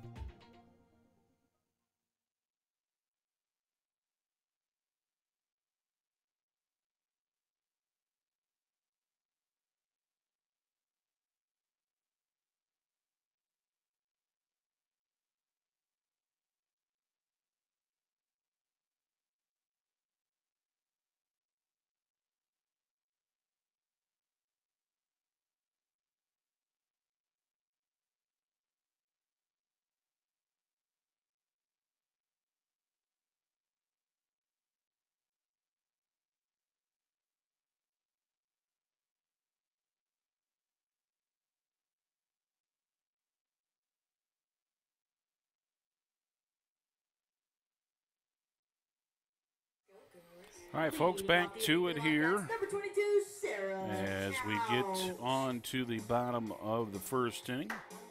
Got a final in tennis here. The Georgia College men picking up a 5-2 victory at Emmanuel. So congratulations to Coach Barsby and the gang.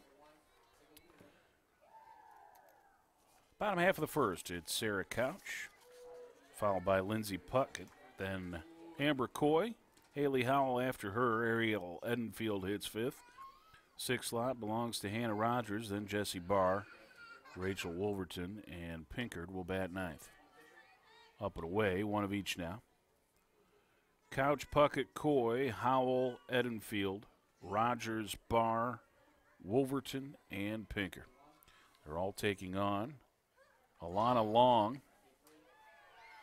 So that one misses outside 2-1. Long making her 20th appearance with her 8th start. 1-5 the record, a 6.43 ERA. 49 innings pitched, 82 hits, 55 runs, 45 of them earned. As this one goes to third, the strong throw to first is just in time to get Couch. 27 walks, 31 strikeouts, and a .364 opponent batting average. Number 6, Lindsay Puckett. For Alana Long. Long, a senior from Rennes, Georgia, and a transfer from Augusta. Another in-conference opponent for Georgia College.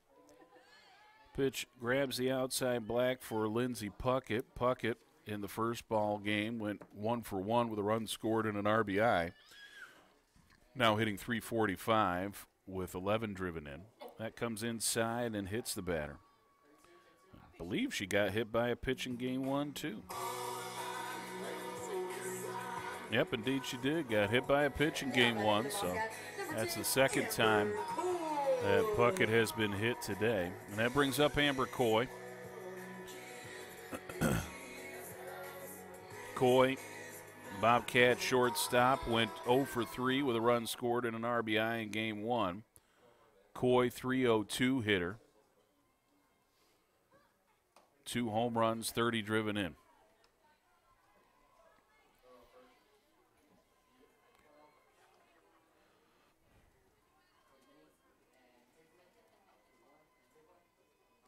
A 1 on the way, and it's to the right side, going to hit the batter, so she'll be retired there, as that'll be out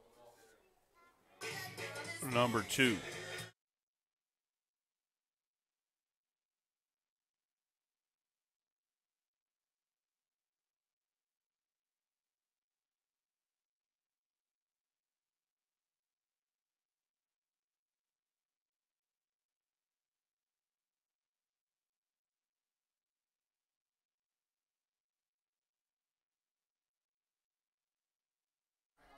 So the hit batsman, or the hit base runner, should say. And there's 2 down now with Coy at first base. Skied to the right side and out of play.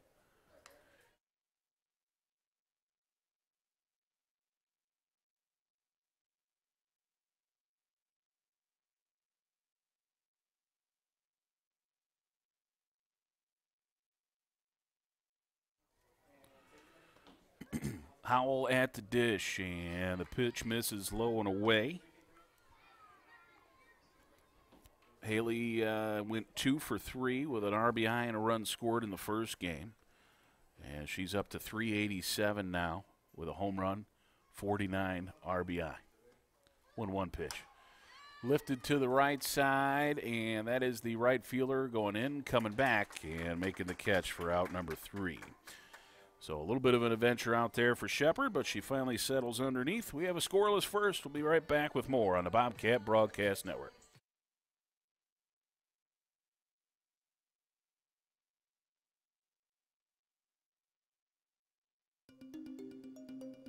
Technologies, careers, society. It is impossible to predict the future. The jobs of tomorrow may not even exist today. At Georgia College, you will learn to be a critical thinker, to develop new ideas and out-of-the-box solutions, because those are the kind of lifelong skills you'll need in a rapidly changing world. The way we see it, it's not really about what you know. It's about how you think. Georgia College, your public liberal arts university.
Okay, folks, back to it here in the top of the second. Ball game number 2 between the Emmanuel College Lions and the Georgia College Bobcats.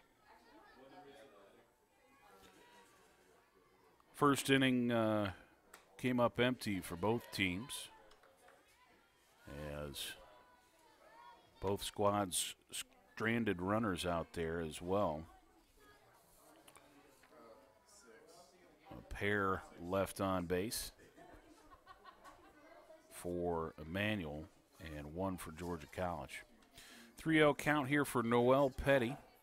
Petty was 0 for 2 in the first game, so her average at 272 now with 13 RBI and a home run.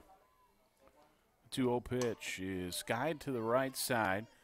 That is Bean calling everybody off for that one. Carly Bean squeezes it for out number 1. So right now, Number 3, Meredith Reese. No seniors in the infield at all. You have a junior at shortstop and a sophomore behind the plate, then freshmen at third, first, and second. The entire outfield, you got a sophomore in right and then 2 more freshmen. It's just an impressive youthful lineup for GC. Meredith Reese pops out to the third baseman for out number 2. Now batting, number 55, Harley So Ingram. 2 quick outs, and we got a new face here in Harley Ingram. Ingram did not play in ball game number 1. Ingram is a freshman from Commerce, Georgia, and she's a designated player here in game 2. Ingram, 265 batting average for her this year. And she has 9 hits in 34 at-bats that she's playing in ball game number 17 with her 12th start. 3 runs scored. She does have a home run and 3 runs batted in. Where number 55, you don't see too many high numbers in the game of softball. Bobcats' largest number is 27. That belongs to Caroline Snyder. 1-1 pitch. Change up to the right side. Bean. Long run. She almost overran it. And she squeezes that one for out number 3. Good adjustment at the last second. And 1, 2, 3 go the Lions in the top of the second. We'll be back with more on the Bobcat Broadcast Network.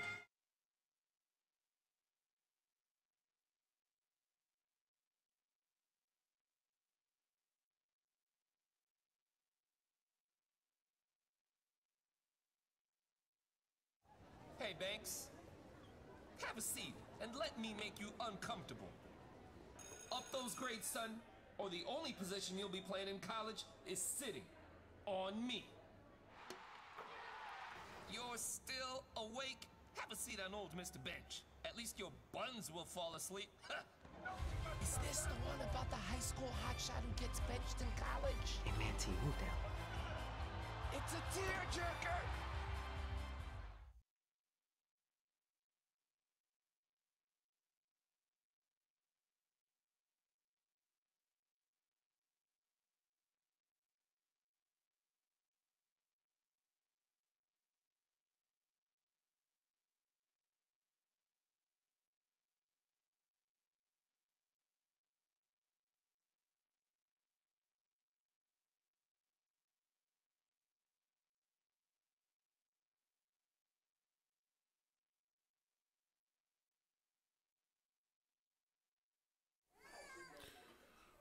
Welcome back, everyone. Bottom half of the second inning. Scoreless ball game here in game number 2 of the doubleheader between Georgia College and Emmanuel College. Non-conference play, but it is still a region ball game, as Emmanuel both in the state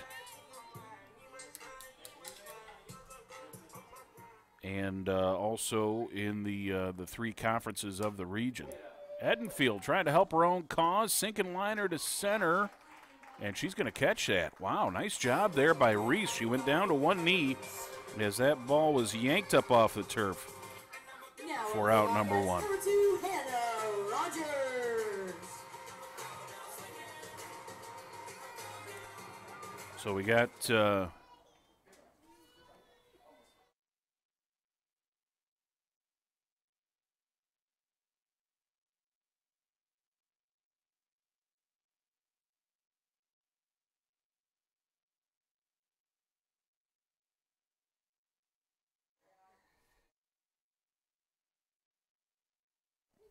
back to action here. We got Rogers at the plate, designated player for GC.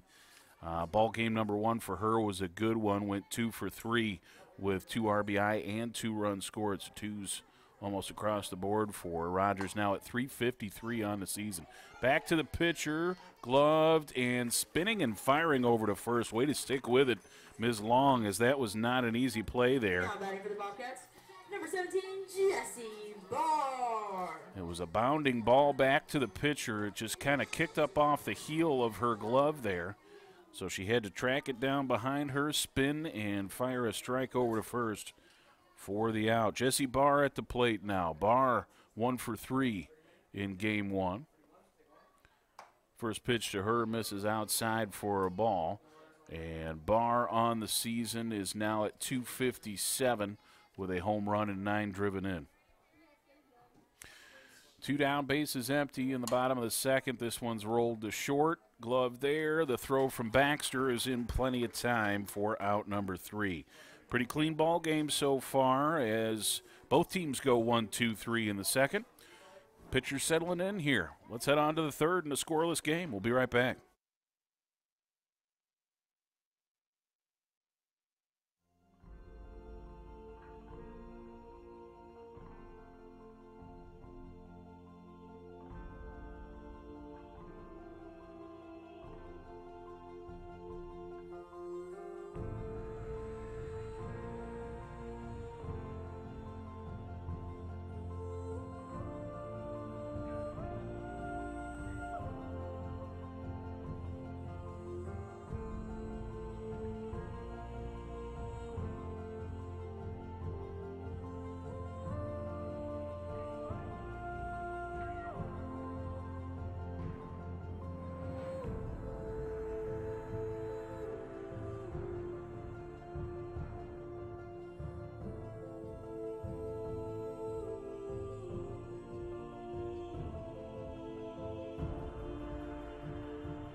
Back to it here. Going to be, what is it, 9-1-2 for Emmanuel here.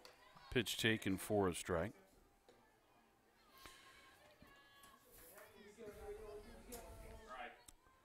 Shepard making her first appearance in this ball game at the dish. She went 1 for 2 in game 1 with a double and a run scored. Pitch misses outside, 1 of each now for Shepard. Shepard on the season now at .308. That double was her first of the season. And 1 RBI on the season with 6 runs scored. Outside 2-1 now the count. Number 9 hitter Didn't really have a whole bunch of action. It was just her 7th start now.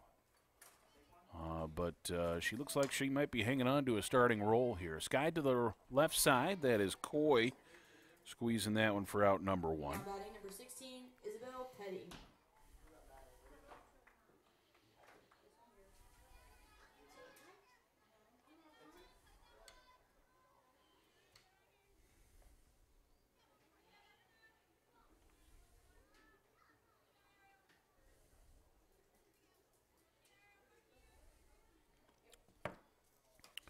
Outside for a ball.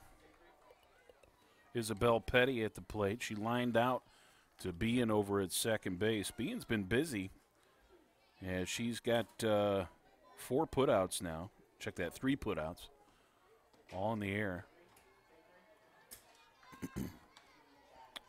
Pitch is low there for a ball. It's 2-0.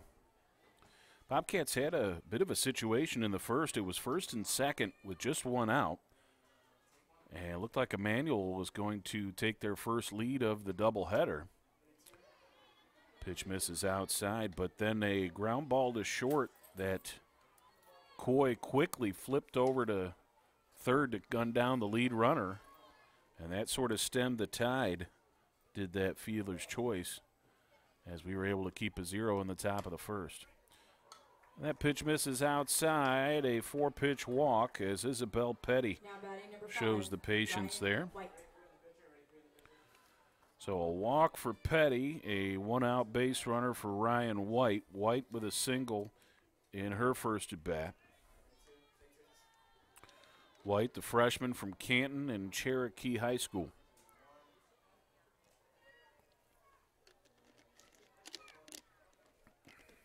First pitch here, and it grabs the outside half for a strike. Ryan White, first ball game. She was down a little bit in the order in the 6th slot. Bumped her all the way up to number 2 here. Good secondary lead over at first base for Petty. She must be a bit in the stolen base category. Let's check that out. Yeah, 9 for 9 in stolen bases, so look out over there. That leads the team. 26 stolen bases for Emmanuel as a squad, and she's got 9 of them. Another good secondary lead for her as that pitch misses. 2-1 now the count for Ryan White. Howell has been good behind the dish when it comes to potential thieves out there. 2-1.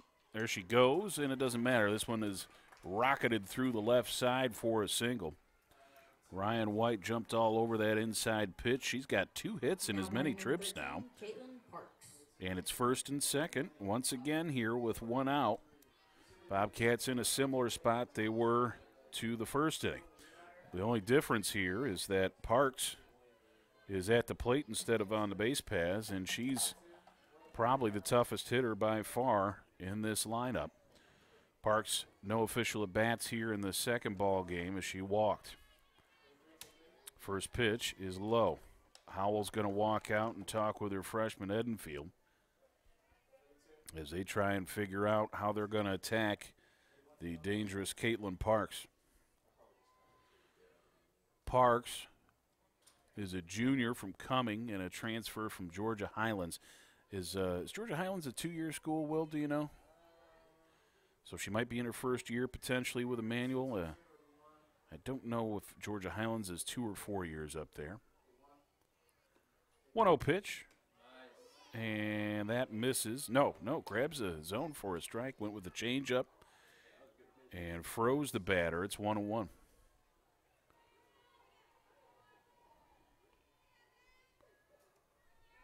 Two-year school. Okay, so Highlands, so probably 2 years there, and in her first liner to center, and the runner was going on contact, flipped to second for a double play. How about that? Bobcats get out of a tough jam, the liner to center, and the flip to Bean covering second base to finish it off. A crazy double play to end the top of the third. Maybe a little bit of momentum carrying into the bottom half. Let's get some runs. We'll be right back.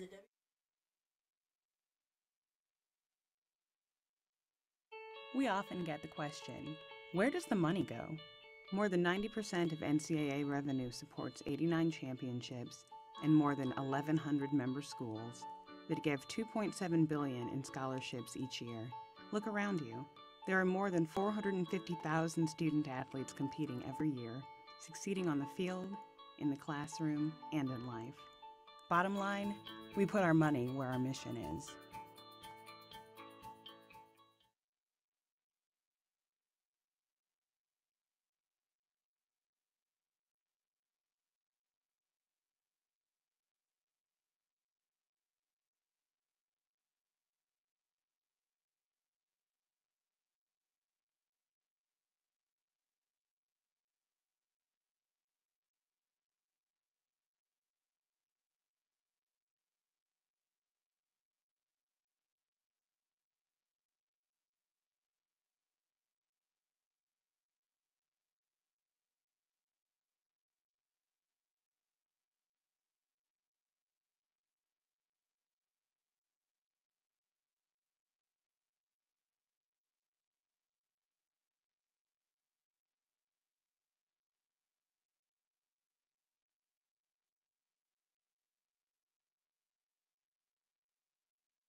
Okay, folks, back to it here. We're in the bottom half of the third inning in a scoreless ball game. And Rachel Wolverton, the first baseman at the plate. Rachel had a good first ball game, went 2 for 3 with a run scored, and also had a double to her credit. Still looking for that first RBI of her freshman season. Check swing, sends it back to the pitcher. Didn't quite put enough on it, and Long takes care of it easily for out number 1. So after that ground out, that brings up center fielder Darby Pinkard, your Zaxby's player of the game in game 1. She went 2 for 2 with 3 runs batted in and 2 runs scored. Also walked. Pinkard was all over that first ball game. She gets a bunt down here, right out in front of the plate, and that's going to be a foul ball. I don't know, maybe it contacted the batter before she got out of the box. I'm not sure what the call was there, but I think it stayed on the plate. Stayed on the plate? Yeah. Okay.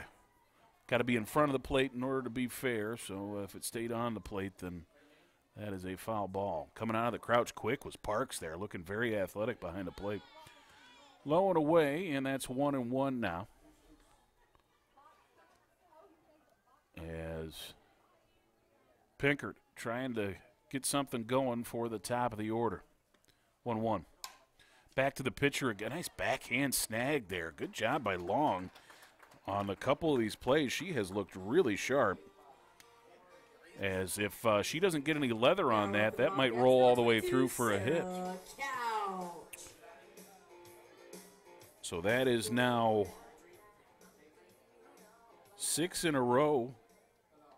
Technically, I guess 7 in a row that she has set down here. To the plate, and Couch takes a look at one outside. She started the ball game with a ground out to third.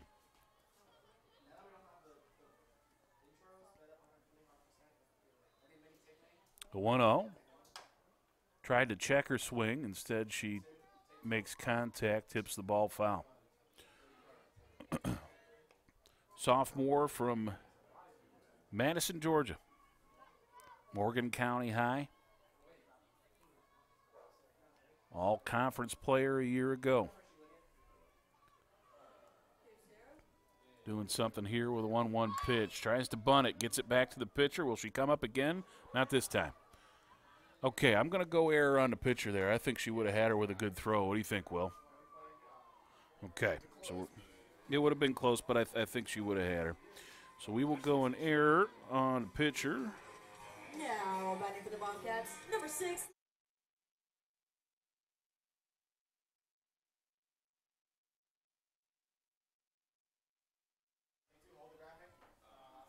Okay, so Couch reaches on the bunt error. This pitch gets away from the catcher, going to go all the way to the backstop. I believe that was a wild one there. And what'd you have there, Will? Was that a wild pitch? Okay, so wild pitch. That'll get Couch over to second. And now Puckett bats with the potential of putting the Bobcats ahead with a hit. Puckett got hit by a pitch in her first trip to the plate. So no official at-bats for her in this one. Lindsay is, of course, a freshman from Dunwoody and Dunwoody High. Got some good ball players right now from Dunwoody on both bat sports teams. This one is tipped foul at the plate. The Hudgens brothers are from Dunwoody as well, as one of the pitchers and designated hitter options for GC over there.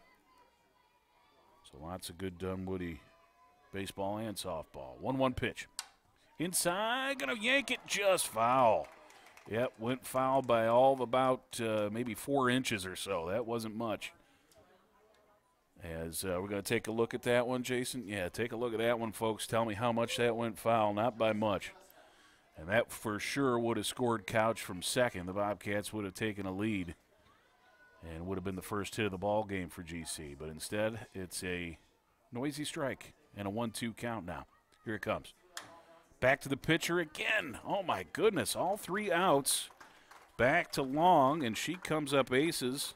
Actually, all 4 batters hit it back to her. As she gets 3 out of 4 and gets out of the inning. 3 out of 4 ain't bad or something. I think there's a saying there, right? 3 in the books. We're all scoreless here at the Peeler Complex. We'll be right back.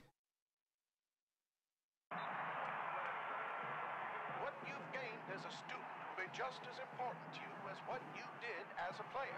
As long as you know that you made the effort to do the best of which you're capable, there's no failure. Success on 3. There are over 400,000 NCAA student athletes. And just about all of us will be going pro in something other than sports.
Okay, folks, got some changes for GC as we get a new pitcher here in the top of the 4th.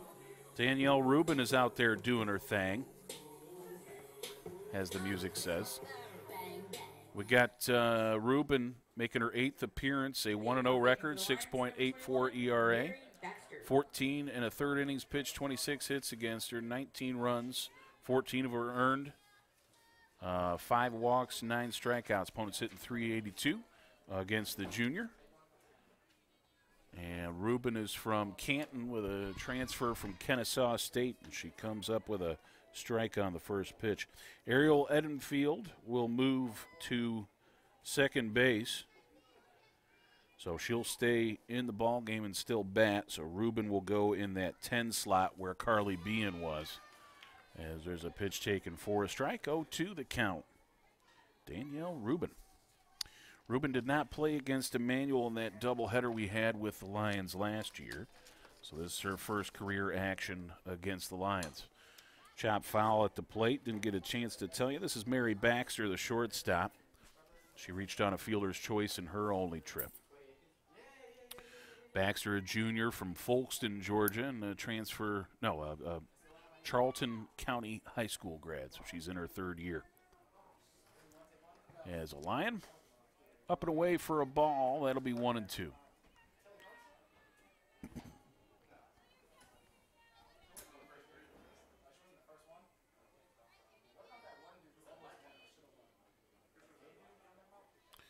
Rubin, long look in there, big deep breath, and an 0-2. Swung on and missed at a pitch in the dirt. Going to have to complete the throw down to first, and that's no problem.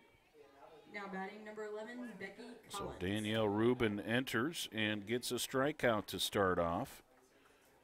That brings up the first baseman, Becky Collins. Collins is a senior from Mableton, Georgia, and a transfer from Martin Methodist College. Collins, a fly to right in her first at bat. First pitch, a strike.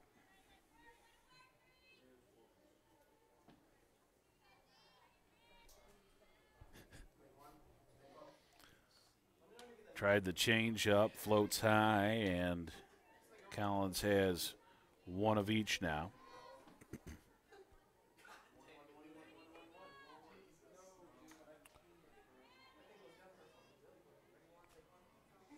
The rock and the 1-1 pitch. Grabs the outside black for a strike.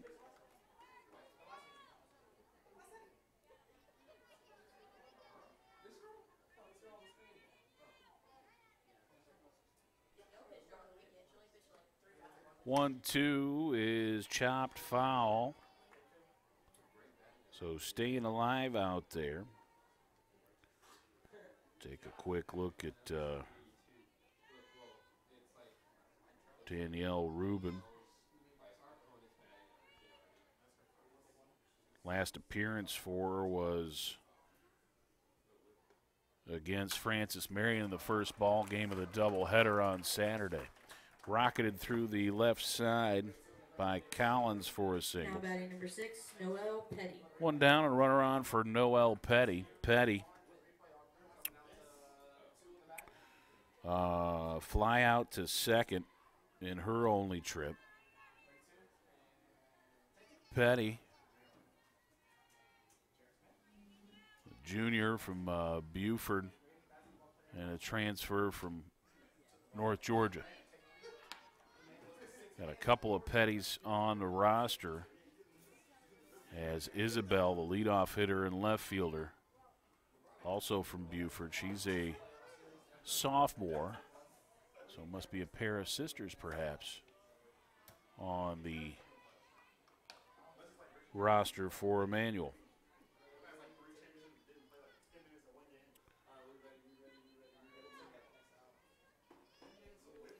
So Rubin digs back in there with a 2-0 count. Here it comes.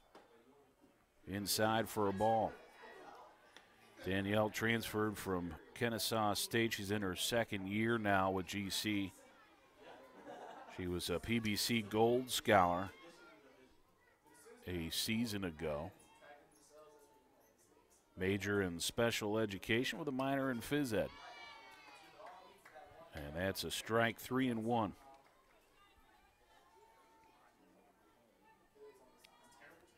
Went to Woodstock High and was an all-region honorable mention there.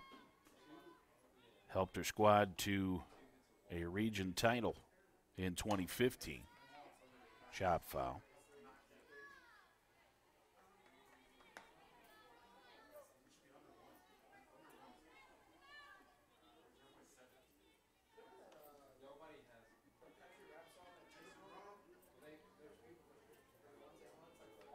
She was a member of the senior all-state team in the GADC. Here comes the payoff pitch, and it's yanked foul. Danielle Rubin getting some action here against Emmanuel. So Noelle Petty, 0 for 1 here in game 2. Has chopped off a couple. Now another payoff. Back to Rubin. She flips to second for one, on to first, and it's not in time. But the fielder's choice means Danielle cuts down the lead runner. That was, what, a 1-6 there on the fielder's choice. So Danielle doing a good job fielding her position, much like Long in the bottom half of last inning on that chopper back to her. 2 down. Runner on first for Meredith Reese, the center fielder. First pitch swinging, chopping foul down the third baseline. That slap approach from the left side. Reese flew out to third in her first at bat. The junior from Royston, Georgia, and Franklin County High. Reese batted second in the order in her first ball game and slides down here to the 7 slot in game 2 after going 0 for 3.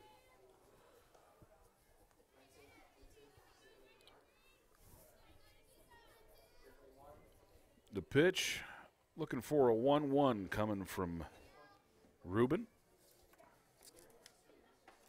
There it is, and it just misses outside 2-1. Folks, want to remind you about the Georgia College Annual Athletic Auction coming up April 27th. You can buy a ticket for $125, gets you dinner for 2, access to all the auction items. As this one goes back to Rubin over to first for out number 3. Smashed right back at her, but Rubin makes the quick play. So yeah, $125 gets you access to all the auction items and 1 entry in the $10,000 reverse raffle. That's right, somebody's going to win $10,000. It could be you, but you got to buy your ticket. You can see athletic department personnel. Call 478-445-6341 to get that ticket for the annual athletic auction. It's our biggest fundraiser of the year. We need your help, and it's coming up April 27th.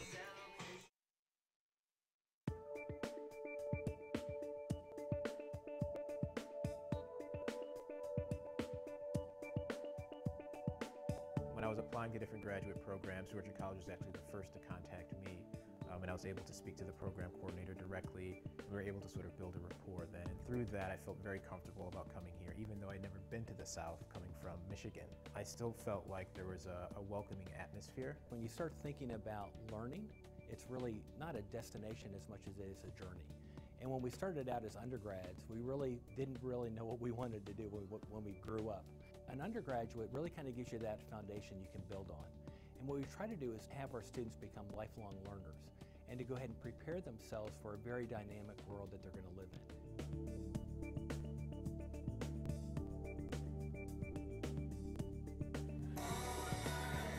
Vastly different ball game here in contest number 2. Georgia College jumped all over Emmanuel early in the first one.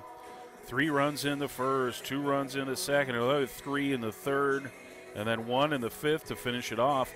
And this ball game scoreless as we head to the bottom of the 4th. Georgia College still has not managed a hit in this one. Coy, Howell, and Edenfield due up.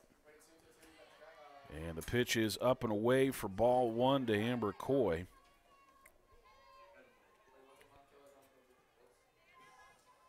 Coy's first trip, she reached out a fielder's choice. And that one misses outside as well, 2-0. Last inning was an active one for Long in the ring. As this one pulled through the left side, there's the first hit of the ball game for GC. Single through the left side. And the Bobcats have the leadoff base runner on here in the 4th.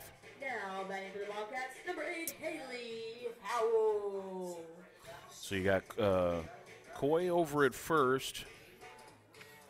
If you're thinking about a stolen base, you might have a good chance here as Coy is 9 for 10 on the year. Of course, that's the big run over there at first, and you don't want to take the bat out of Howell's hands, as she is the nation's leader in runs batted in. A fly to right so far for Howell off of Long today. So she's 0 for 1 in this game. And the pitch swung on, and it's fouled back and out of play. 1-1 the count. Howell, Edenfield on deck, Rogers after her.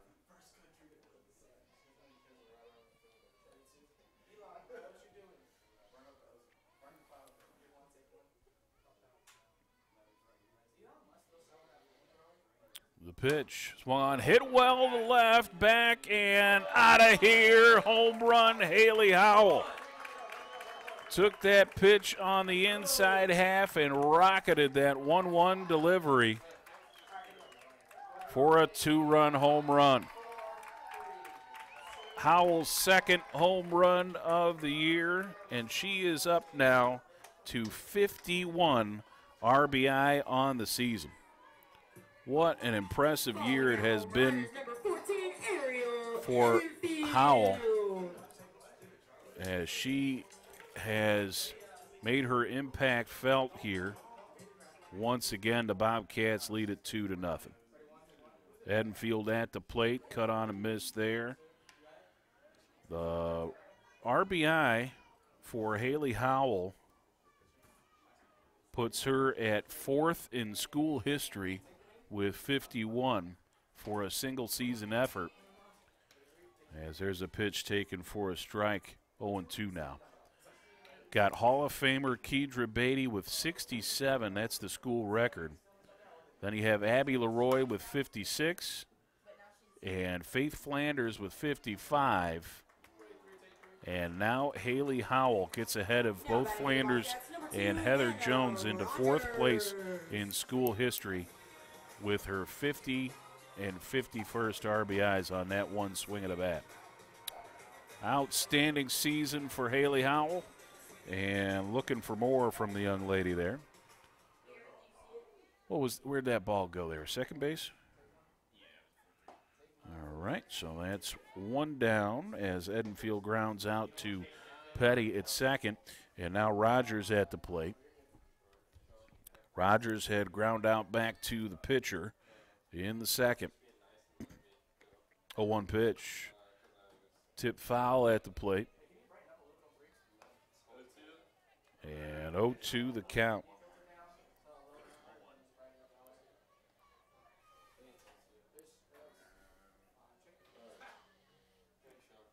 The pitch to Rogers, it misses outside.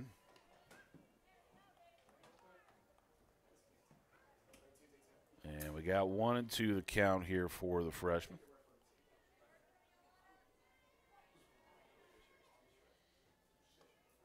Long delivers off the end of the bat. That'll drop into left field for a hit.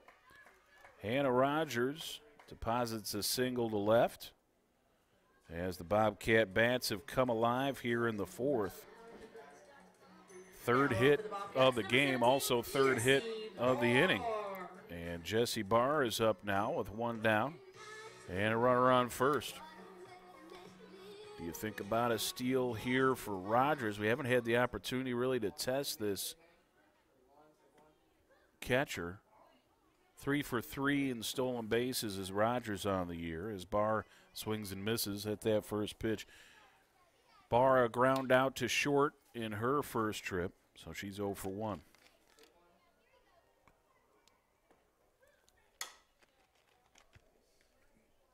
Back to short again, and they get the lead runner there. Barr able to beat out the relay throw.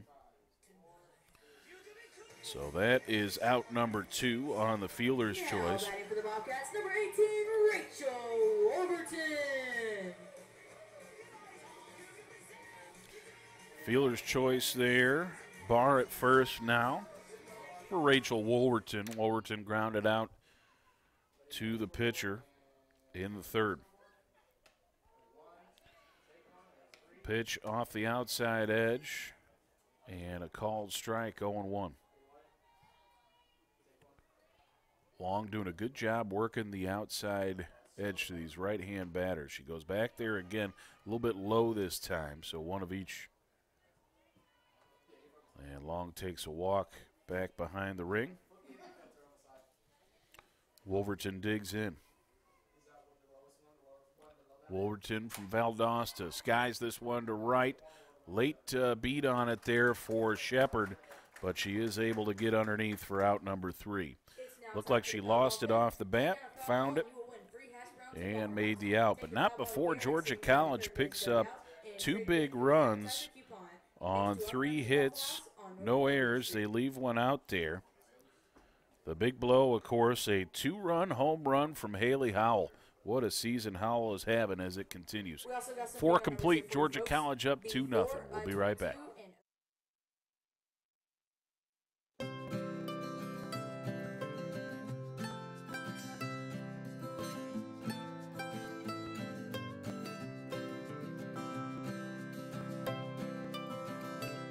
Georgia College is very good about making that community, making the connection with other people, and you can be in a class with somebody for a semester for years and know them a little bit. You go on one of these trips, an overnight backpacking trip or just a day canoe trip, and you're going to get to know them a lot better, connect on a lot deeper level. Even though we do learn some technical skills out here, we do see some pretty cool things.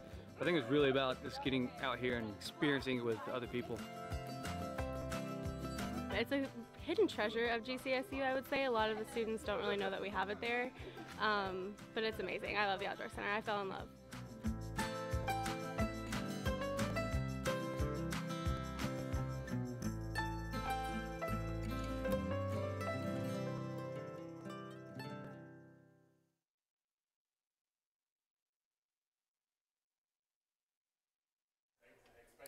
Top of the 5th here at the Peeler Complex. Georgia College finally put some runs on the board in this scoreless ball game. It was a heck of a contest as back and forth pitchers were dueling here.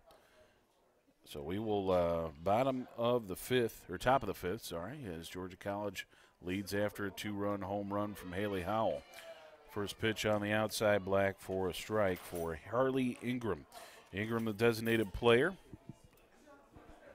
popped out to the second baseman, back in the second, so she's 0 for 1. Ingram from Commerce, Georgia, and Commerce High, and she takes a strike there. Another freshman for this squad.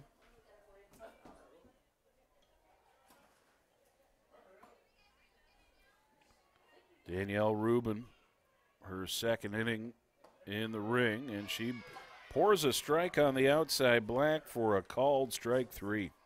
Her second strikeout, first out of the 5th.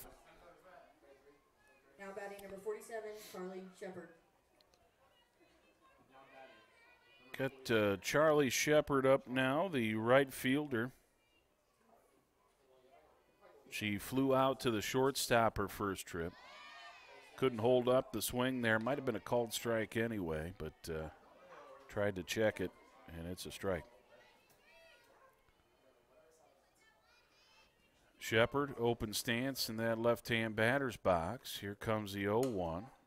Swung a little bit late on that, fouled it off to the left-hand side.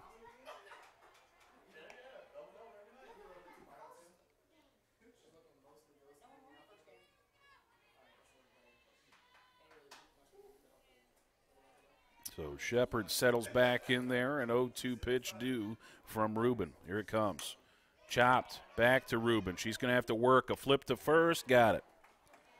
That was a tough play as that bounding ball down the first baseline. Rubin had to come out of the ring quickly to grab that, and there's 2 outs now. As we head back to the top of the order for Emmanuel.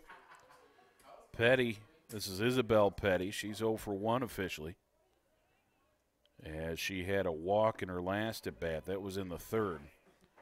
Prior to that, a hot liner back when Carly Bean was still playing second base. So 0 for 1 is Petty. Here it comes, and it misses low and inside.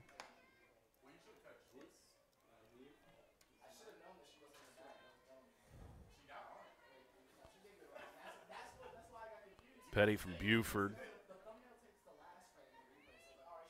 and Lanier High School.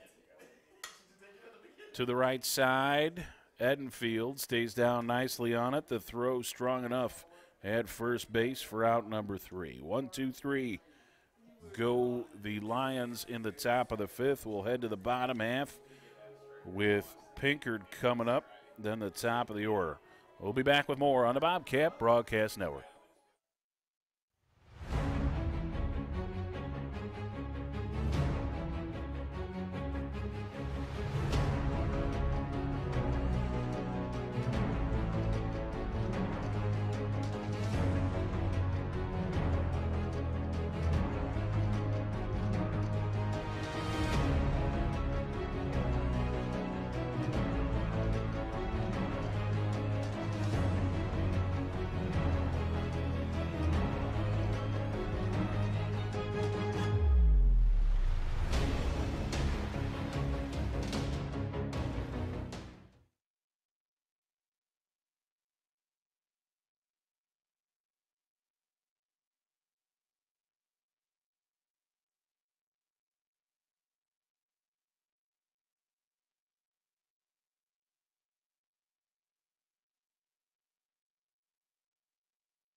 Leading off the inning for the Bobcats, number 7, Bottom half of the fifth from the Peeler Complex. 9-1-2 due up is Darby Pinkard to lead things off for GC. Pinkard a ground out back to the pitcher, just like about half the roster today. On the outside half for a strike there. Nice low strike. Even if Pinkard swings at that, she's probably topping it to a ground out. Now the 0-1, a little bit further outside, so one of each now for Darby Pinkard.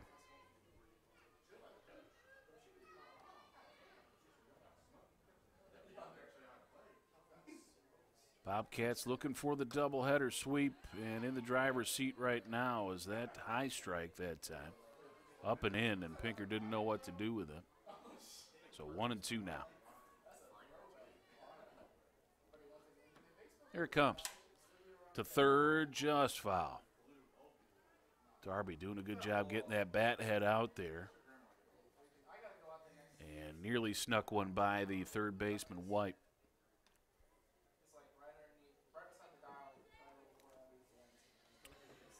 Home ball games starting to run out for GC softball. Got just a handful left as that pitch up for a ball.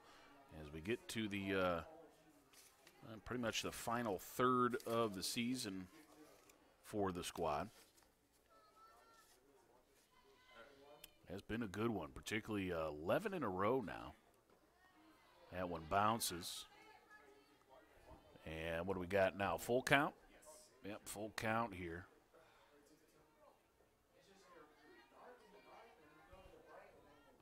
Hunter, give me a ball, please.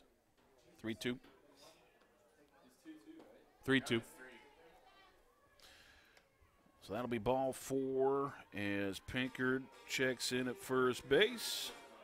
Nice little leadoff walk there. Last time we got the leadoff runner on was an inning ago, and she came around to score on a home run. So maybe that pattern will continue here with Sarah Couch. Probably not the home run portion of it, as Couch not exactly a power slugger up there.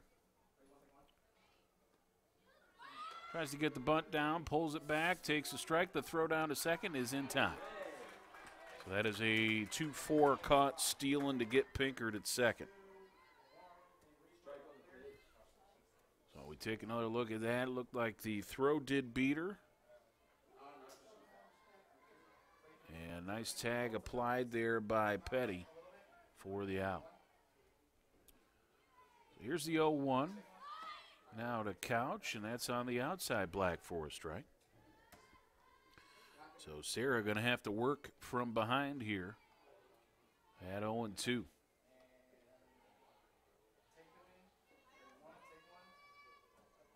And the pitch just outside. Almost got the edge, did Long. Trying to stretch the corner a little bit. Couldn't get the call.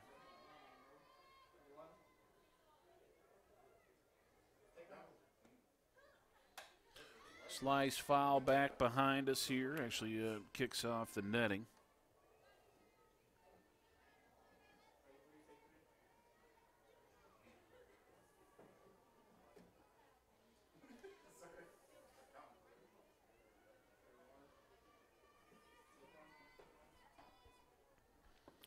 Now a 1-2 pitch to the left side and just foul.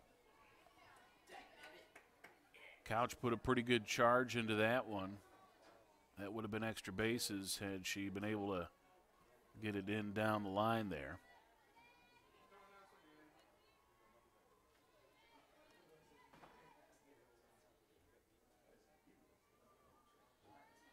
So a 1-2 pitch, and this one scooted just foul down the third base line. Not much room to work with between White and that foul line. As Couch continues to work that left side there. Couch 0 for 2 in this game. She reached on an error and also grounded out to third base. 1-2. Up the middle, tough play there. Oof. Oof. Yeah, we're going to go error on the shortstop there. She was moving a little bit, but that's a ball that I don't think is an extraordinary play. Number 6, Lindsay Puckett.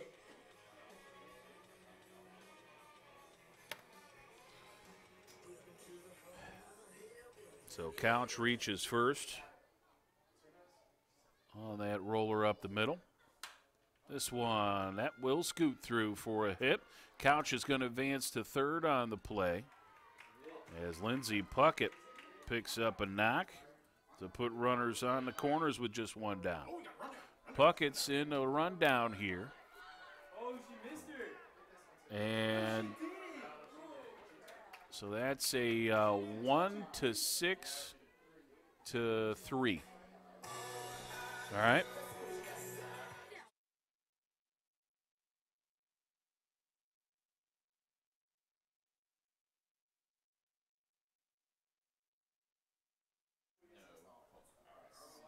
All right, so the run comes in to score on the play. Georgia College now up 3-0, Hunter. And we are in the bottom of the fifth. The pickle play comes into work there. 2 down now, and the base is empty for Amber Coy. Slice foul to the right side. One of each now on a 1-1 count. So things get interesting here in the fifth. The Bobcats manufacture a run. 1-1 is up and away. The junior from Warner Robins.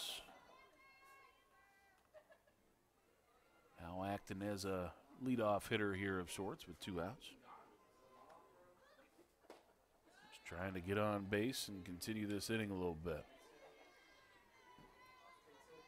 Sure would love to see Haley Howell get up with base runners on again. 3-1 to count here for Coy. Hitters count. Here comes the pitch. And that's poured in there for a strike. Looked like outside half.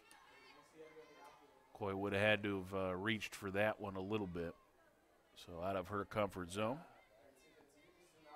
And a payoff pitch is due to the Bobcat shortstop. Chop to the right side. Staying down on it is Petty. The flip to first for out number 3. So the Bobcats pick up 1 run on 1 hit, 1 error, and leave none out there. Georgia College up 3-0 now after 5. We'll be right back with more on the Bobcat Broadcast Network. Change is constant. Technologies, careers, society. Georgia College is not about landing your first job. It's about preparing for success in a changing world. From the moment you step on campus, you have an immediate sense of belonging. At Georgia College, learning takes place all around us. Our students are critical thinkers, ready to graduate into a complex world. Georgia College, your public liberal arts university.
Okay, folks, let's go to the top of the sixth here.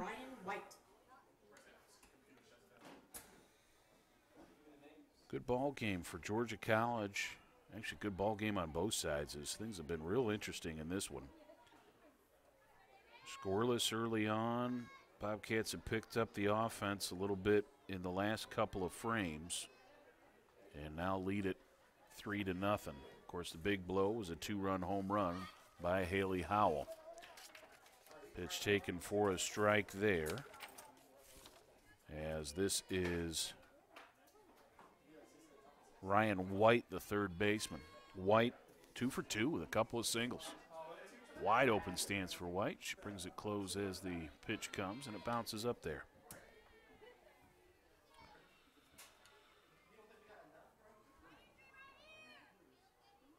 So Emmanuel needs some base runners here as we're getting a little bit late in the contest. Just a couple of innings left.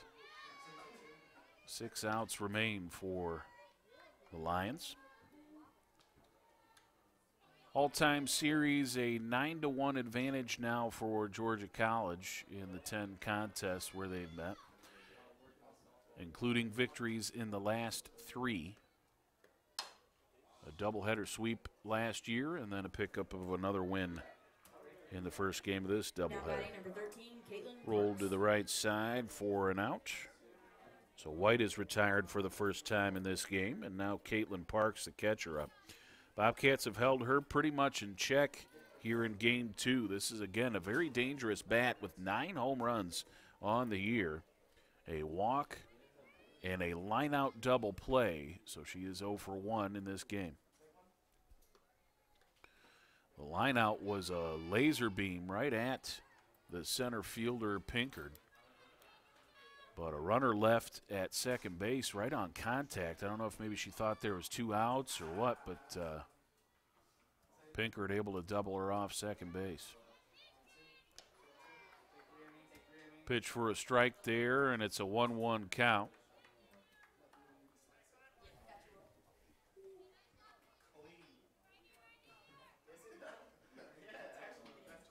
Danielle Rubin in the circle. She brings another one. This one is skied to left, and a little bit of a run for Puckett. She gets underneath with relative ease for out number 2. Puckett had to work herself to her glove side, also battling the sun and shadows a little bit on that left side now as the sun starts to set here at the Peeler Complex. 2 outs, bases empty for Mary Baxter. She's 0 for 2, a fielder's choice, and then a strikeout in her last at bat. Baxter was the first hitter to face Rubin. So that was that strikeout. Rubin has induced 2 strikeouts and one of each. She's got a looking strikeout and the swinging strikeout from Baxter. And there's a strike to look at as well. 1-1 now the count.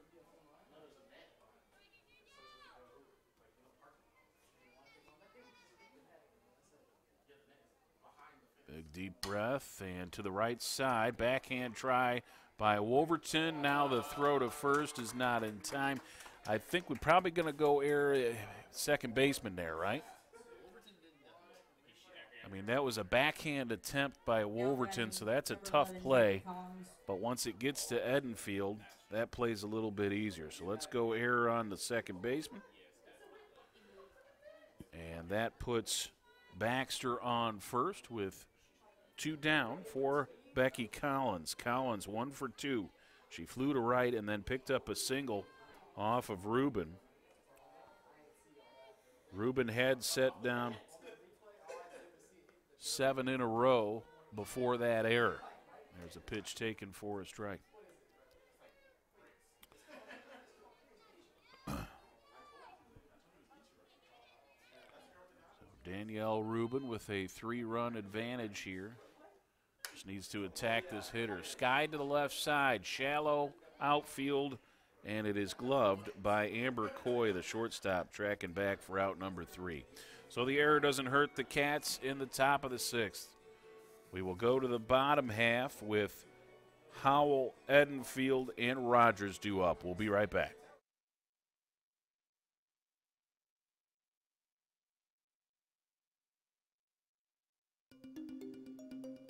Technologies, careers, society. It is impossible to predict the future. The jobs of tomorrow may not even exist today. At Georgia College, you will learn to be a critical thinker, to develop new ideas and out-of-the-box solutions, because those are the kind of lifelong skills you'll need in a rapidly changing world. The way we see it, it's not really about what you know. It's about how you think. Georgia College, your public liberal arts university.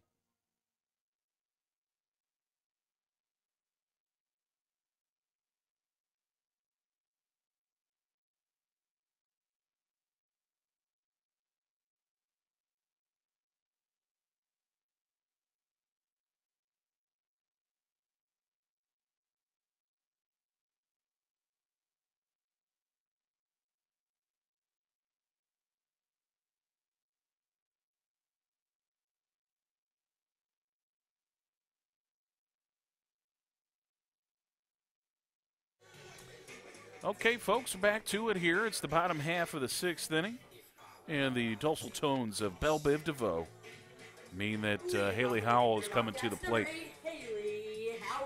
Howell's last trip, a two-run laser beam of a home run to left field.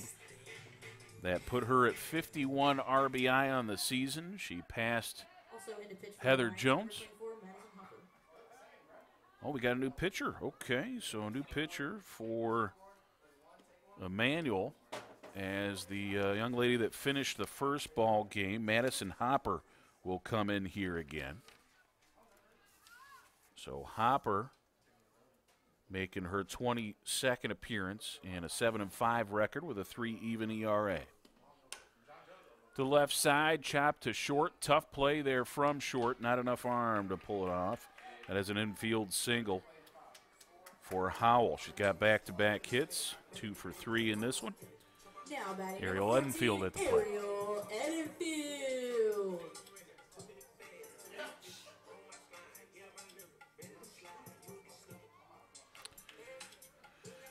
Edenfield, now second baseman. She got the start in the ring, turned things over to Rubin in the top of the fourth. Pitch outside to start off Edenfield. She's 0 for 2 in this game.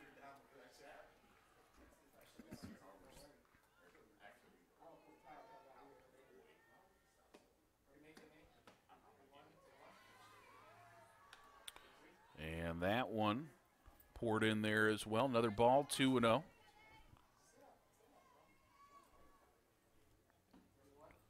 So Edenfield looking for her first safety here in this one. And that misses low. So bat will be planted firmly, I think, on the shoulder here for Ariel for at least one pitch.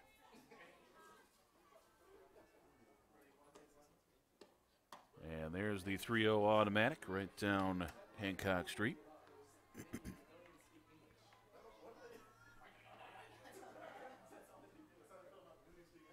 Howell at first.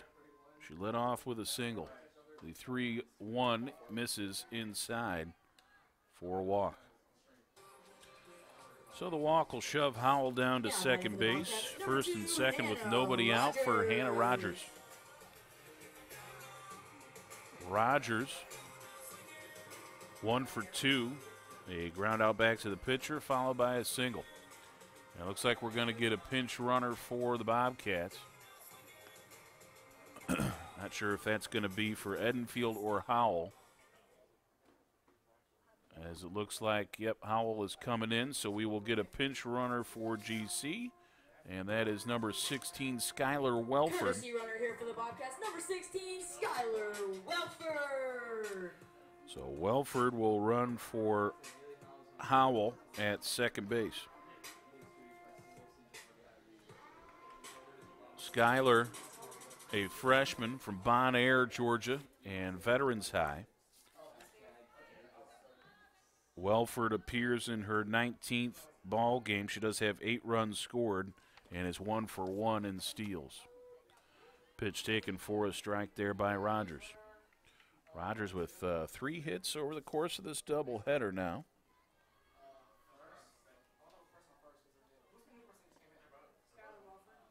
And the 0-1. Off the end of the bat, could be trouble to left. Nope, she's got a beat on it. That's Petty to squeeze that one with the sunglasses gleaming for out number 1. Batting down for the Bobcats, number 5, Ellie Stone. So we got a pinch hitter here for Jessie Barr. It's going to be the freshman Ellie Stone. Ellie Stone, the rookie from Thomasville, Georgia, and Thomasville High. She takes a look at a strike on the outside black. Ellen Stone with 6 hits, a .222 average, 4 runs scored, 1 double, 2 RBI. First at bat of this doubleheader, she rolls 1 foul down the third baseline. Good backhand snag there by White. She was ready to come up firing.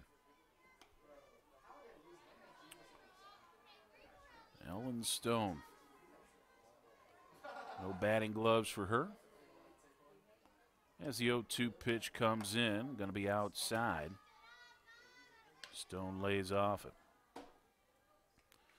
Stone will see some starts behind the dish. She's got 7 starts on the season. Typically a game 2 position for her when Howell takes over at first base. Off the very end of the bat, tip foul back to the fence. Might have been a ball there, but a little too close. Had to spoil it off.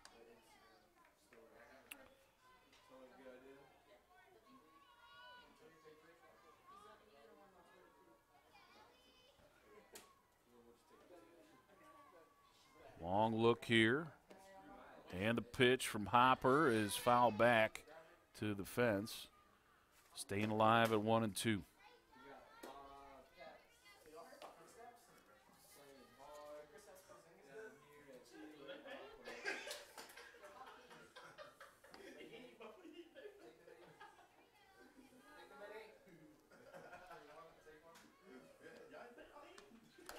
One-two pitch, cut on and missed. And Stone is down on strikes. First strikeout of the relief outing for Hopper. Number 18, Rachel Wolverton. And that brings up Rachel Wolverton. Wolverton is 0 for 2. Ground out back to the pitcher and skied to right field. 2 down, first and second. The pitch. Grabs the outside black for a strike. As Hopper, much like Long, working that outside edge pretty well. That pitch has been there for just about everybody today, off the edge of the plate. Roll to third. That one's going to stay in fair territory. Smart play by White to snag the third base bag on the fielder's choice. So that will end the bottom of the 6th. Georgia College 3 outs away from a doubleheader sweep of Emmanuel. As we lead it 3-0, it's going to be Petty, Reese, and Ingram due up when we come back. Hey, Banks. Have a seat and let me make you uncomfortable.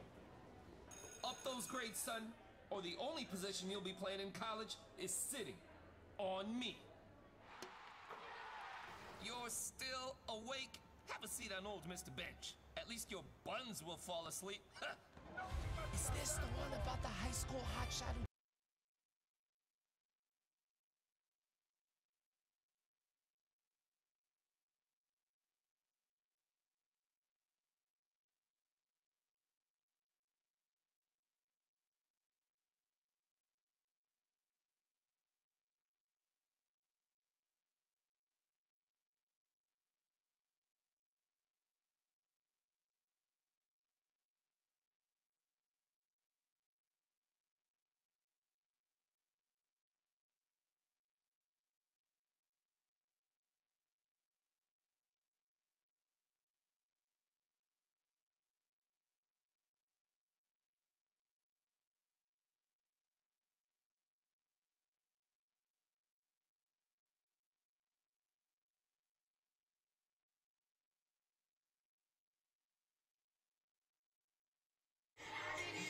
Top half of the 7th inning. The Bobcats 3 outs away. number 6, Noel Petty. from a 3-0 victory. Noel Petty, Meredith Reese, then Harley Ingram, 6, 7, 8 due up for Emmanuel.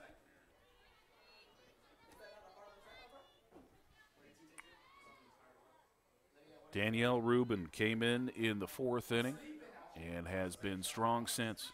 Tried to bunt, and it just dies right underneath the legs of Howell there back behind the dish.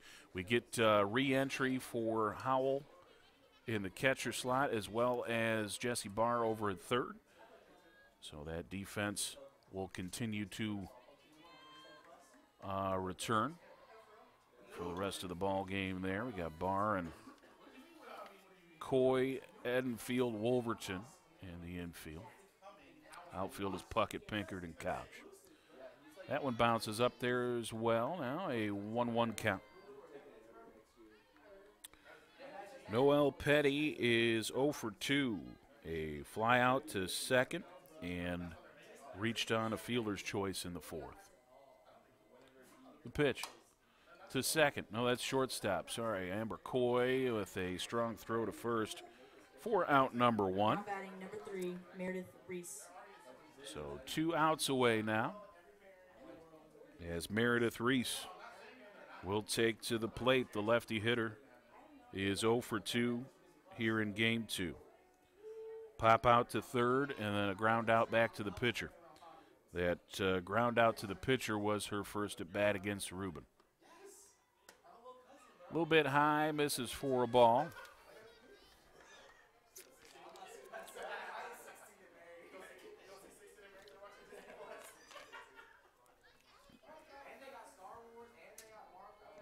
Meredith Reese, the center fielder, takes a look at one just off the outside edge as Rubin works on stretching the edges. It's 1-1.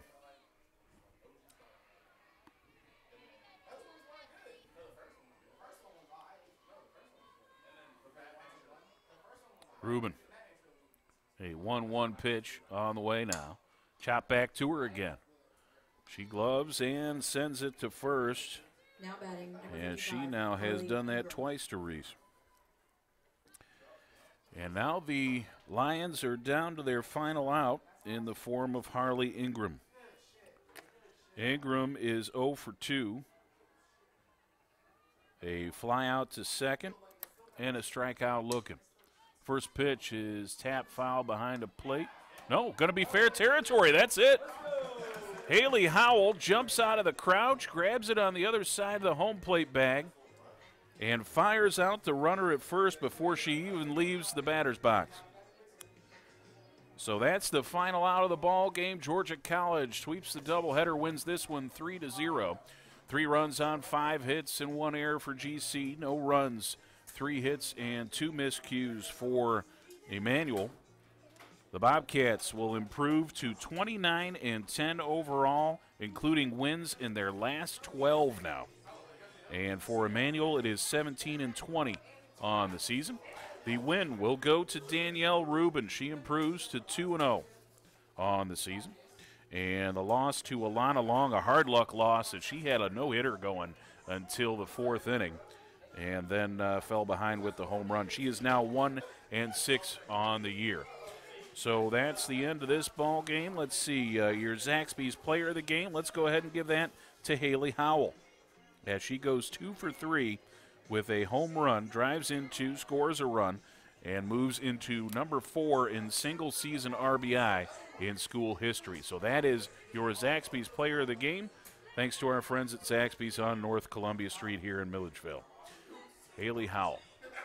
Okay, folks, so that's it for us. All right, so coming up next on the Bobcat Broadcast Network, we're going to take a little bit of a break, actually, as we won't be back to give you another broadcast until a week from today. It's going to be April 9th, as Georgia College softball will host number 8 Alabama Huntsville right here at the Peeler Complex. It's going to be the number 8 team in the country and also head coach Jamie Grodecki's alma mater right here next week. That should be a big one, as Georgia College looks to take down the nationally ranked Chargers of Alabama Huntsville. Thanks for tuning in, folks. We will talk to you then, and have a good night.